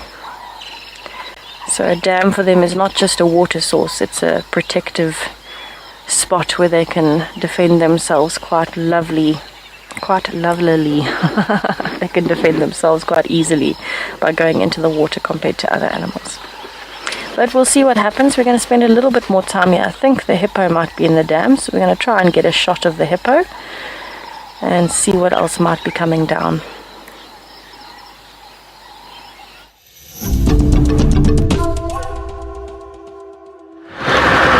Welcome back from Tessa. We are really moving to the south. We have checked the road a little bit more west from us, east of Triple M. Now we have taken the middle road, checking if there might be anything around in the area. So we'll be really driving in this road and see what we're going to locate.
We seem to have something unusual. We've got an intruder on the vehicle, everybody. There is a spider hanging off of my rain roof just above my head, as Darren has so politely pointed out. And I have not had a close enough look to see what kind of spider it is. It is moving so much in the breeze that it is actually quite tough to have a close look. But to give you an idea of how small this spider is, it's probably only a few millimeters long. You can see it there. My finger for scale. Very, very tiny. Very, very tiny spider. And it probably has been here the whole night. I think it took advantage of the protection of the undercover area for the vehicles and decided to build a web on the roof. I don't think it was expecting to have such an exciting adventure this morning by coming out on safari with us, but I don't know, I don't think it's too bad. Seen a few animals, you know. Definitely not what the spider was intending, but now it's had a bit of a tour. You can see it is struggling a bit in the wind, that's why it's so curled up. It's trying to protect itself from getting smacked into anything. And so it's curling its legs up so that it's as small as possible. It will also catch a bit less wind that way. If the legs are outstretched, it could catch a bit more wind. And then it might not be so safe. You can see it is still quite attached to the web there. It's trying to almost get back towards the roof itself. Oh! It's trying to reposition the silk of the web. And it is actually slowly getting closer.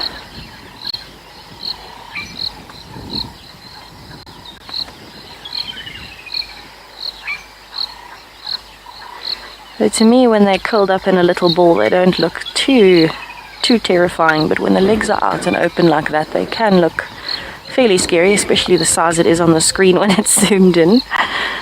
But spiders like this are most likely going to be completely harmless. We know that they're everywhere. We bump into spiders all day, every day, and especially in the mornings, they'll have webs that they've built over the roads. And so you often encounter spiders. But I think this one is maybe not having the best morning of its life in this wind.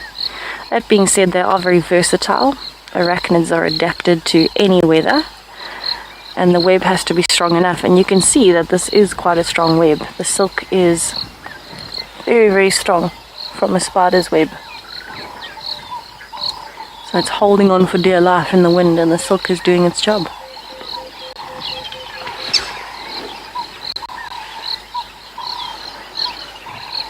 So we are kind of hoping that the wild dogs might come down to the dam at some point, but we do have quite a few other things that are around. There have been some Egyptian geese. There's been the grey heron that you can see there, the waterbuck, a kingfisher every now and then. So we have actually been quite lucky considering, and that's because even though it's bad weather. Oh, sorry, that is the green-backed heron. I can't see my screen. It's covered in plastic.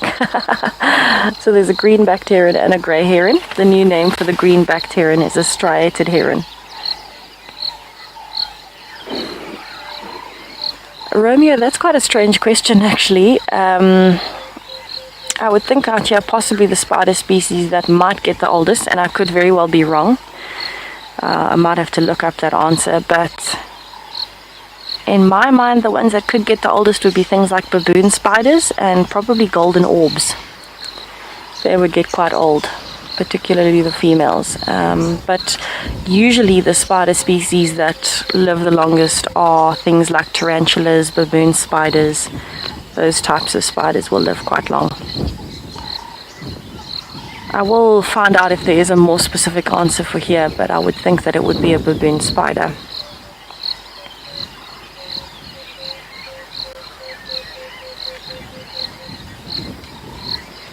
Oh, it looks like all the herons are out and about hunting this morning. Rexon also had one earlier.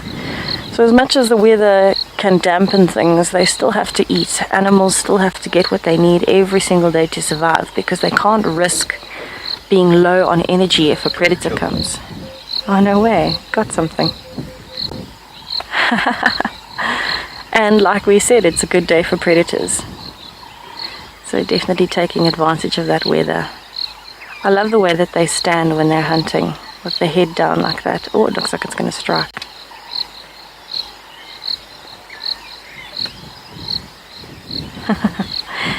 So what is really useful for especially the herons on a morning like this morning is when there are droplets of water that hit the surface, the fish are more likely and the frogs are more likely to come to the surface, because it could be an insect that's fallen into the water, and that's a really good food source for them. And so the fish will be very near the surface. That is so impressive. 2 kills in one morning, everybody.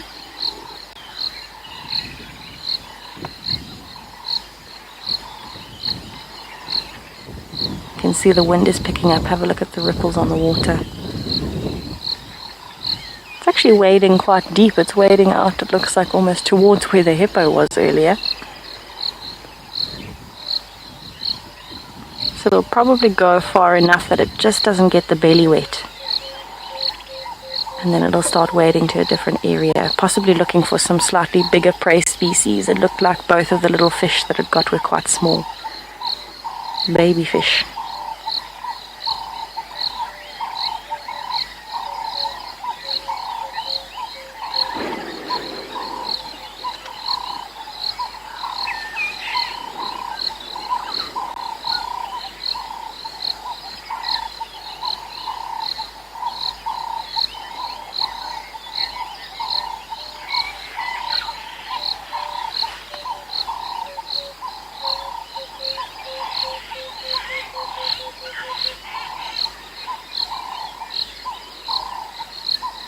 This is one of the more common heron species, if not the most common in South Africa. You can find it almost anywhere. And when they're hunting like that, it's just so entertaining to watch. Thomas, yes, the water is murky, but they have very, very good eyesight. Birds in particular have very good eyesight, and so it can actually see the movement underneath the water. Bear in mind, if something is so deep that it can't see it moving, it will be too deep for it to really get to anyway. So it's seeing the movement on the surface of the water or just below the surface, and so that's what it'll go for. It'll pick up on movements in terms of the actual shapes, if the water is clear enough or if the fish or the frogs are shallow enough, but it will also pick up on the movement of the actual water. But it uses mainly eyesight to pick up on prey. It can also use its sense of hearing. It has got ears buried underneath the feathers, but it will predominantly use eyesight because it needs to be very, very accurate. You can imagine just by hearing something, it would be very difficult to be accurate enough to spear something or to grab it under the water. So it has to use eyesight, and that's why it'll often, when it spots the movement, you'll see it pausing, and it stands as still as a statue. And it watches and it watches and it slightly repositions the head. And then when it feels it's got a good opportunity, that's when it'll lash out and see if it can grab anything. It's actually approaching the striated heron now, and the heron just got something as well. Okay, I'm going to sit here and see what happens with these two that are busy having their breakfast. Let's head over to Rexon on his bumble.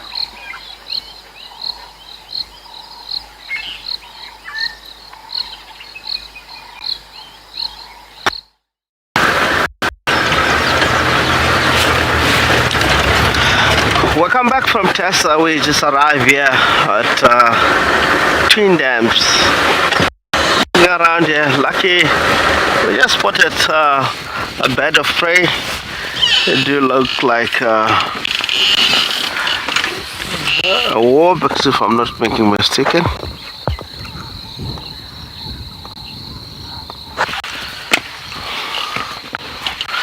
These are warbecks. Pearl morph warbeck's eagle, which is really look like wet, sitting around a waterhole, maybe looking for anything interesting. These guys can hunt anything. If they do get to see francolin with chicks, they will be after them. Mice and other species small, they would really like to hunt them quite a lot, and sometimes you find them harvesting chicks of a different species of bird around the area. hoping maybe you might get to see tracks of an elephant coming down here. The Pelmouth Warbeck's eagle is one of the common around in the area. We know that with the different colors that they have, sometimes it might be confusing. This is one of the eagles that migrate in the highland of Ethiopia. They can really migrate from here, the intermigration species, from here all the way down to Ethiopia. Such amazing, you can see eagles in numbers before they get to move out of the area.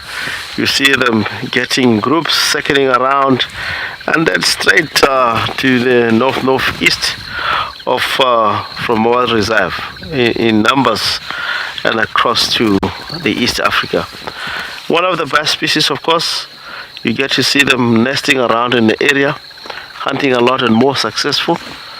And I hope there will be more of them around here, because I've seen quite a few nests of the Warbeck's eagle, new nest around in the area. Let's carry on and move and see. Maybe Marid, you never know. We're going to take Gary Main straight to the east, looking for opportunity of tracks. Is a very good. It's a good day. The ground is very wet to see the tracks.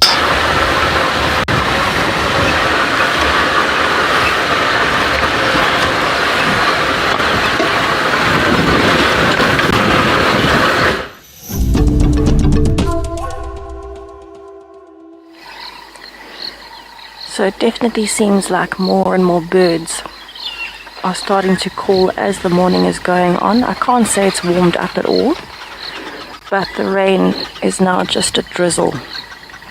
And so I'm sure the birds are appreciating not getting absolutely drenched and not really being able to fly. So I think they're taking advantage of that by now starting to move a bit and definitely starting to call. They've waited long enough for their dawn chorus this morning, and now it is time. So while we sit here at the dam, you'll see the hippo popping up and down, the birds moving on the sides. Let's just have a listen to all of the sounds around us this morning now that we can hear them and not just the rain.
It definitely seems like the bush is coming alive a little bit later than usual, but very understandable. I think as the day goes on, hopefully we'll keep getting lucky with more and more things coming out, and hopefully the next predicted storm is delayed by a little bit just to give us some more time to appreciate everything waking up a bit late this morning.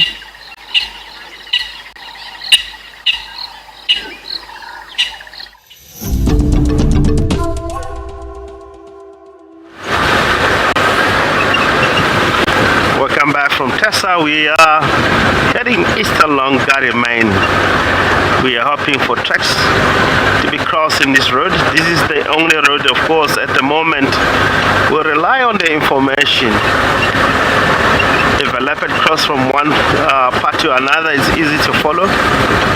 But of course, lots of animals would like to travel along the road. We have seen wild dogs, proud of the line, might be doing the same, like moving from one place to another using the road in most cases, because the grass is very wet. they avoid wet from the grass.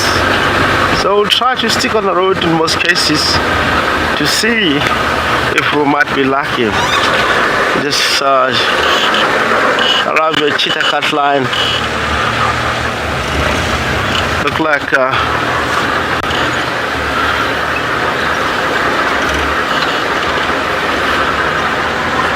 oh, lovely.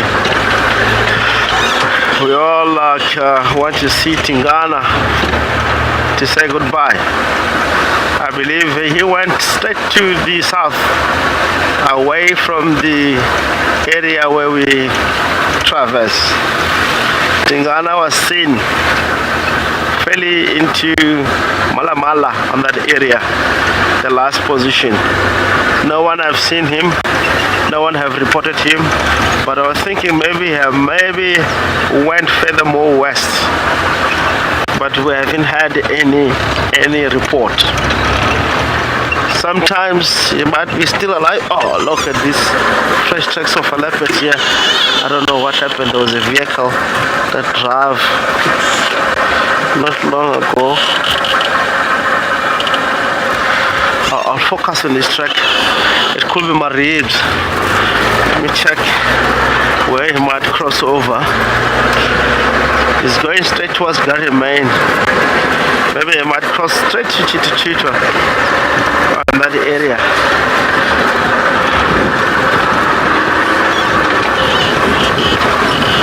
Looking forward to get this young leopard around the area. It's difficult, of course, to see tracks now at the moment, especially for other vehicle I've drive in the area. Might be on top of the tracks. Maybe it's not Maris, maybe Tingana. You never know. You never know. It's very wet. The tracks might be confusing. But I think Tingana might be out of the area completely. Let's check here. There's a vehicle that drove here. Look like and also elephant. The way in the area.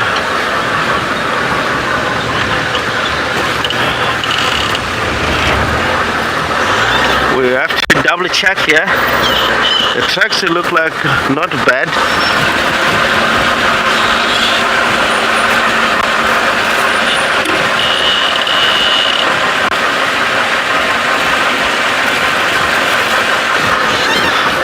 We'll go furthermore up to check. Maybe we might see tracks crossing over.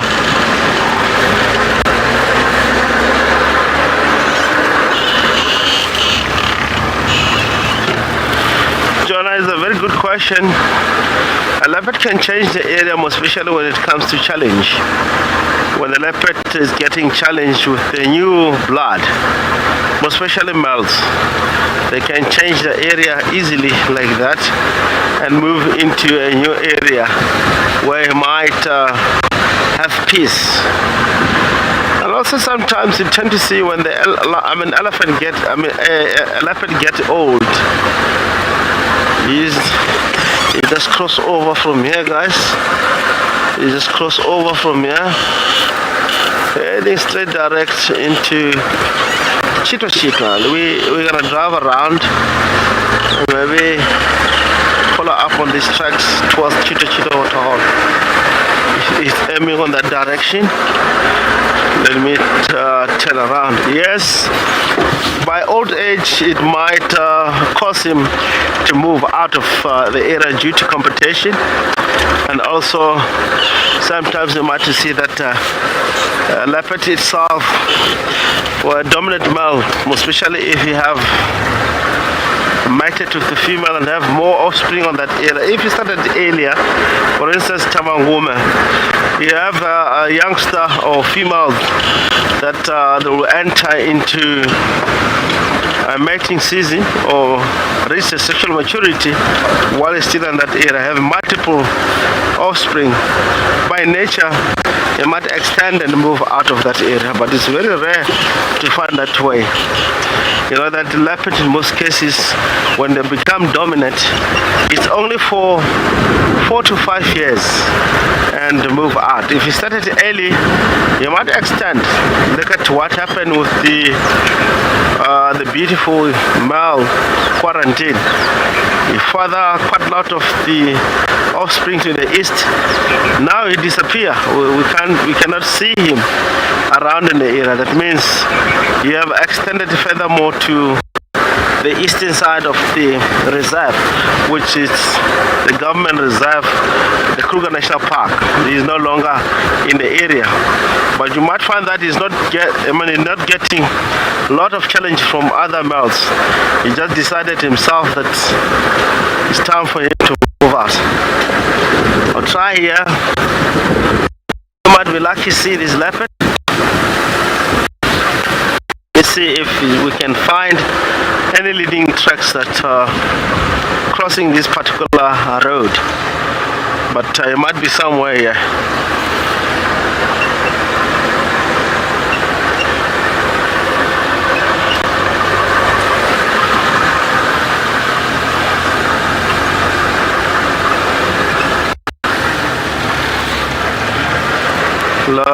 You're asking about turtle span. Turtle span is just moved into area, is a new blood leopard, and I believe he just mated with Shidulu, and also he was seen mated with Kara. I don't think yet he have to change his territory. Maybe after 4 years he might change. 4 to 5 years he might change his location and extend somewhere else. Of course, when he's settling the area, if you feel like he's stronger, you'll extend. But if you feel like he's not that much strong, he is not going to extend his territory, because that it also determines how physical health you are and how physical health the other leopard that are challenging you in the area, how strong they are. If they're strong more than you, of course, yes, you have to move out. But if you're strong more than them, you have to stay. Survival of the fittest. If you're not fit, you're not gonna make it.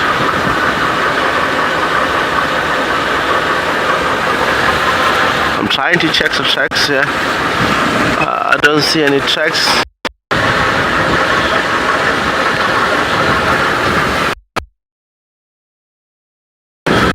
The biggest leopard that I've seen in the area, honestly speaking, not just because it was my favorite, is Tingana. Tingana was so big. The biggest leopard that I have enjoyed in the conservancy, Tingana. It was so huge. And the second leopard that will be the biggest leopard in the area, unless if he kicks out in the surrounding, yes, come the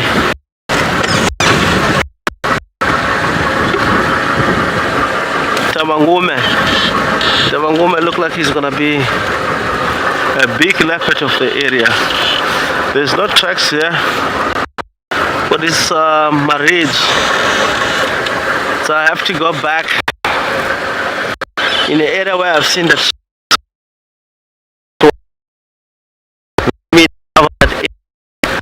and see if I can locate the leopard, or if I can check the water hole towards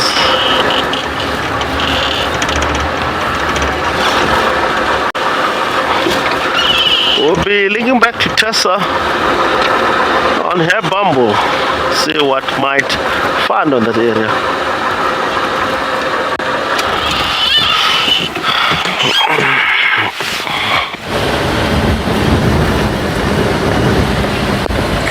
So I've had a quick check back up on quarantine.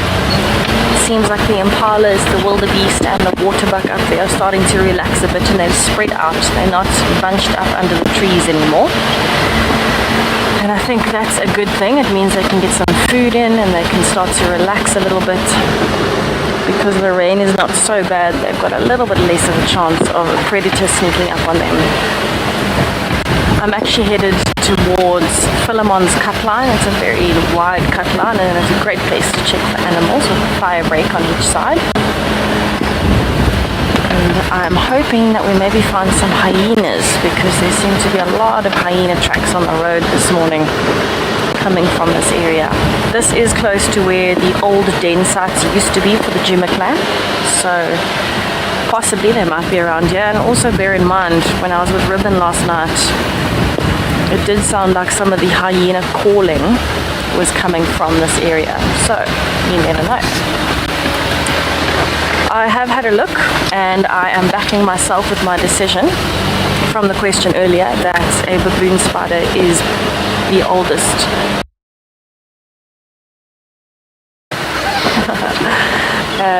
So I think the baboon spider is definitely the oldest spider species that you would get here.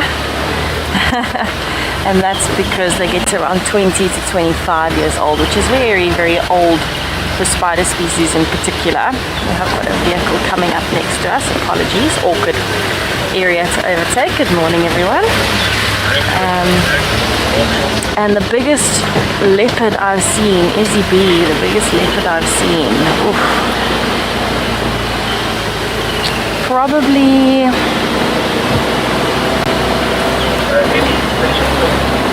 that is actually a very tough call. In this area, I would say either tortoise pan or Mulwati, but I'm almost tempted to say tortoise pan is a bit bigger. As much as Mulwati is a big male, I feel like tortoise pan is bigger. So probably him. And in general, get some very, very big leopards in the Eastern Cape, bigger than the ones here. But I mean, just a random male leopard. It's not an area where you can monitor each individual leopard very easily because they are everywhere. They're on farms, they are pretty much everywhere. But I think in my guiding career, the biggest leopard I've seen is probably, because I haven't met in Ghana, probably either Mulwati or tortoise pan. They are very chunky, bulky leopards. I do feel like tortoise pan is slightly better looking than Mulwati as well. Mulwati's got more of a very broad, flat face. It reminds me of a lioness, but with a bit of a flatter nose compared to tortoise pan that's got a little bit of a longer nose and slightly more streamlined features than Mulwati.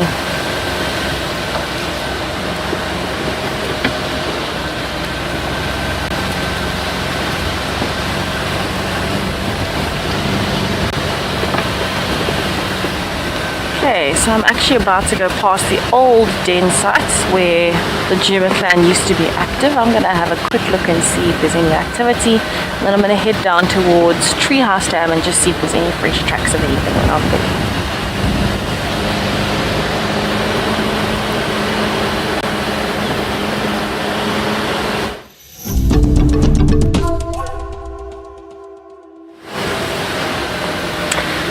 I'm quite grateful that we've gone down to a drizzle from the hard rain coming in at an angle.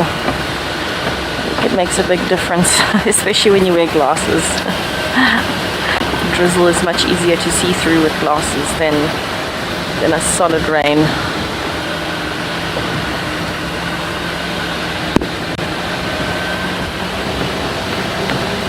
So in this area, it seems like there's definitely not as many animals, and this is pretty normal if you consider that we're approaching drainage lines and thicker sections. So this is more likely where predators are going to be, or elephants, things like that, as opposed to the impalas, which are going to be looking for open areas today to try and stay safe and have as much of an advantage as they can to try and combat the predators being active and looking for food. So I'm wondering in this open area around the dam if we're going to see maybe some more birds, maybe some impalas. You never know. Maybe we'll get lucky with an elephant bull.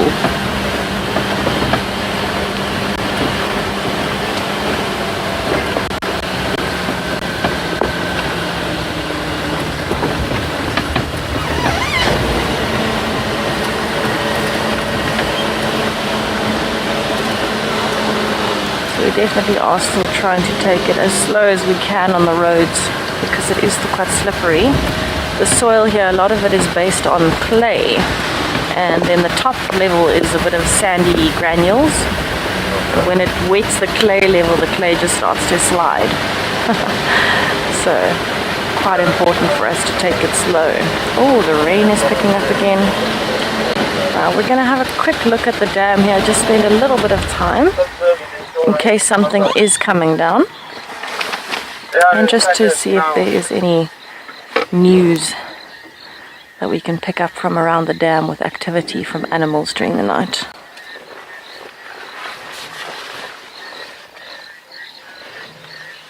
So far it seems quite quiet, other than the frogs.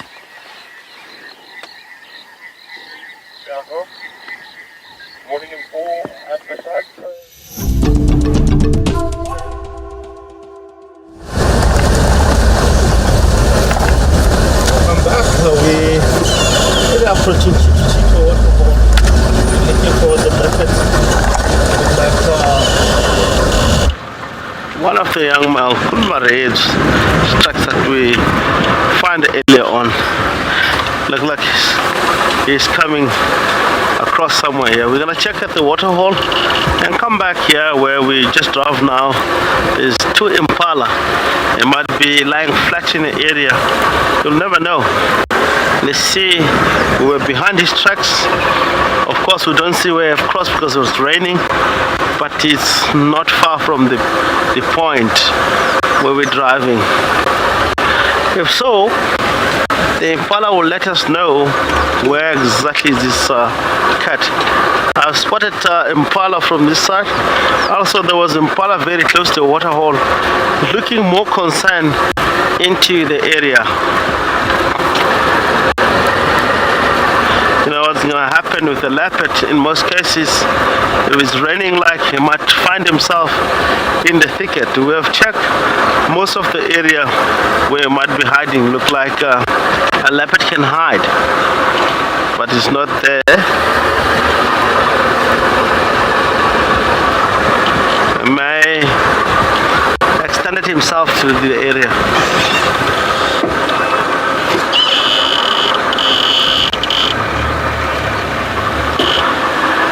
Anderson, Mel. Cool. Anna Marie, you're talking about the leopard that were fairly to the west.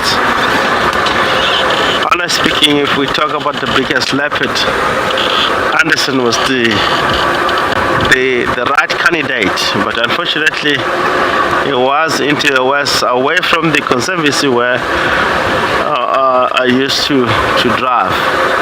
So he's the biggest cat, no doubt.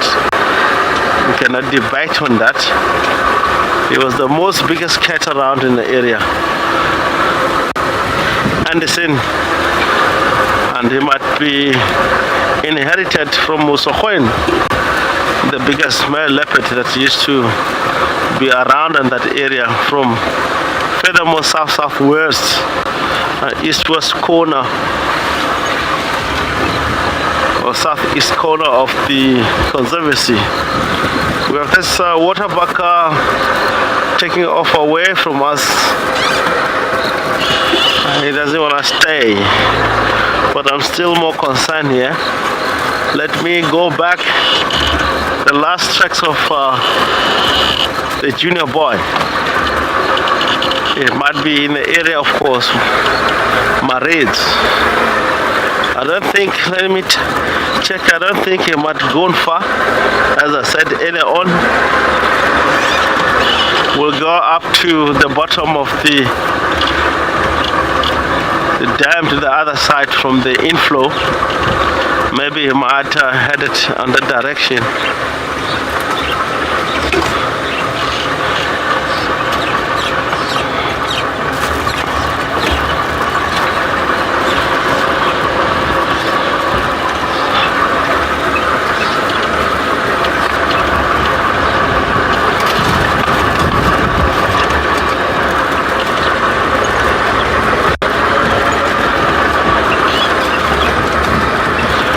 Behind me I can see the impala are all over lower in the area. They're not in the same position that you might be earlier on seen around here.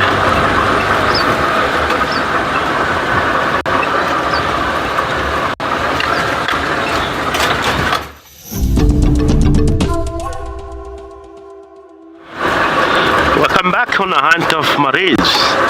We hope you might be still in the area.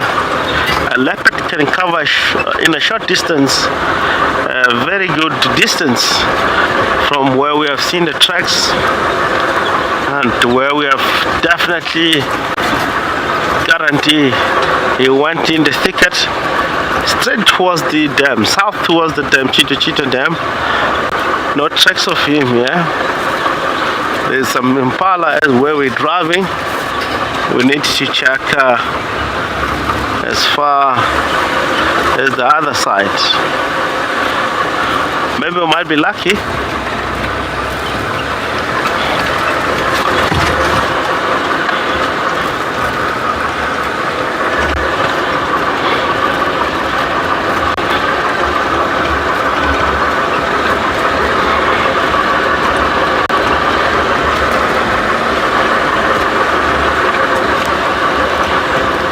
A little bit here. I think it might be somewhere in the clearing.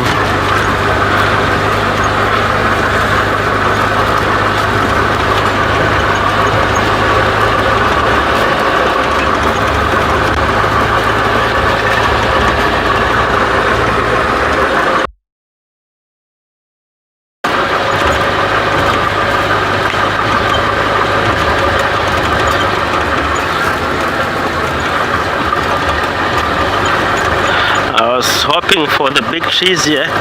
They might be up and just lying down. Look like not.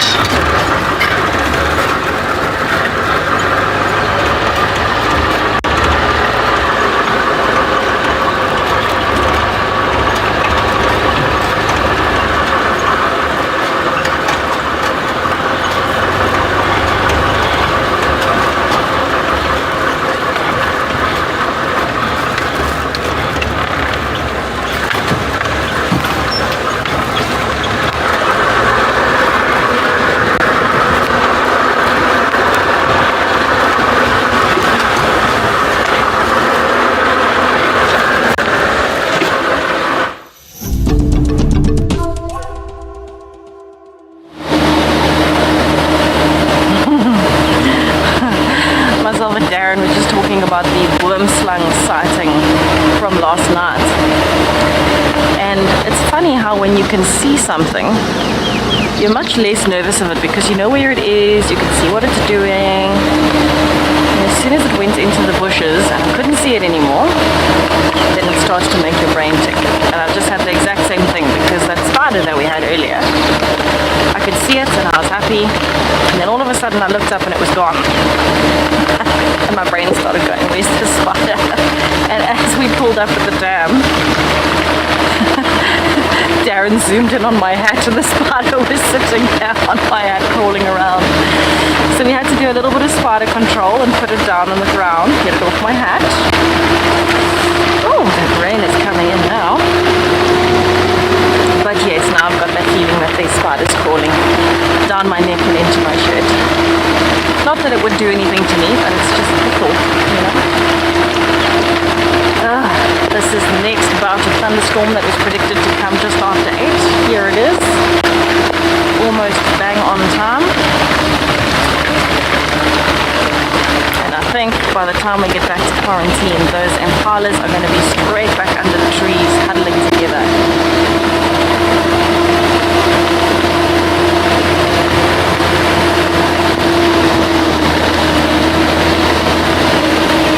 Smell popcorn. There was a leopard here. There's no fresh tracks on the roads, so probably yesterday. The difference is with the water and the moisture in the air, it makes smells a lot more prominent. So 50 for the normal rainfall. I wouldn't actually think we're above the normal rainfall yet, because our wet season has only really just started. As much as we started with rain a little bit early, definitely not at our annual rainfall yet, I wouldn't think. still got a way to go with that. A little way to go.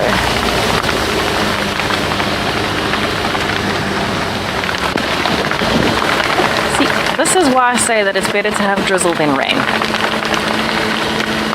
Trying to see through glasses, it's like mist.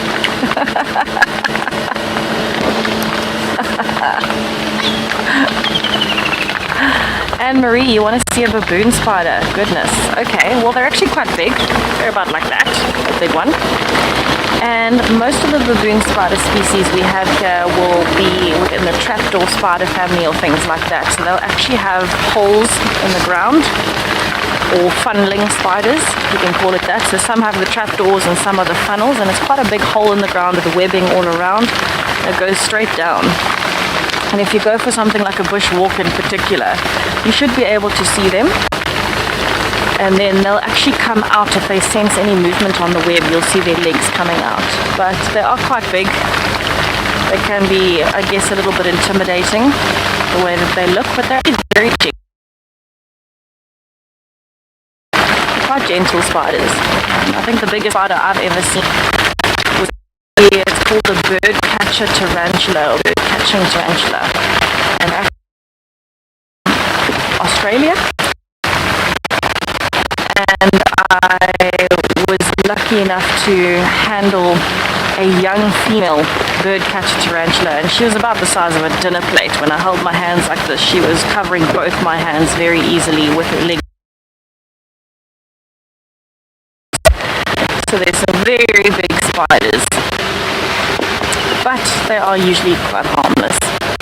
While I carry on back towards quarantine, let's go over to Rexon, who is still at Chitwa for an update.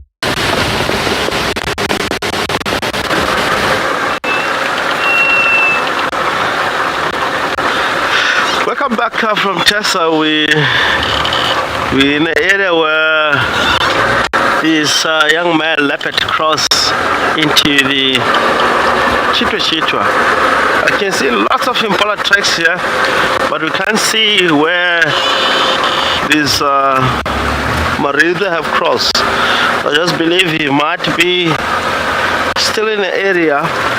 He just avoid us. I believe we went in the right area where he went in, and there's no joy. Let me double check again if we may able to stay behind the tracks. And it's heavy, it starts to rain in the area. It might destroy formation, but definitely my rib is down here.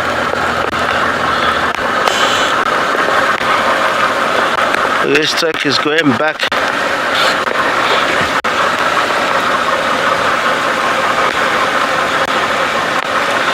Nanette, you want to know, do you ever one of the cat jumped over the car? Yes, I've had line before. It do happen to me, but very scary. We now see the general direction of this leopard is headed west. Headed west. I believe he went into the bush and may come back along this road. It's going opposite. It looks like he might be crossover. Yeah, it may be, as it's raining, it looked like he headed across here. Maybe Little Gari direction is going away.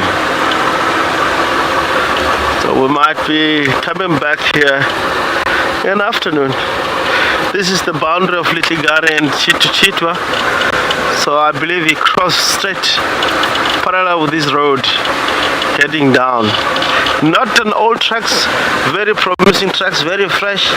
Unfortunately, he just crossed into the area where we cannot drive. Maybe if we drive along the road while we still have few minutes, checking up in the trees, is back in our area, is crossing back. As we can see, very fresh tracks.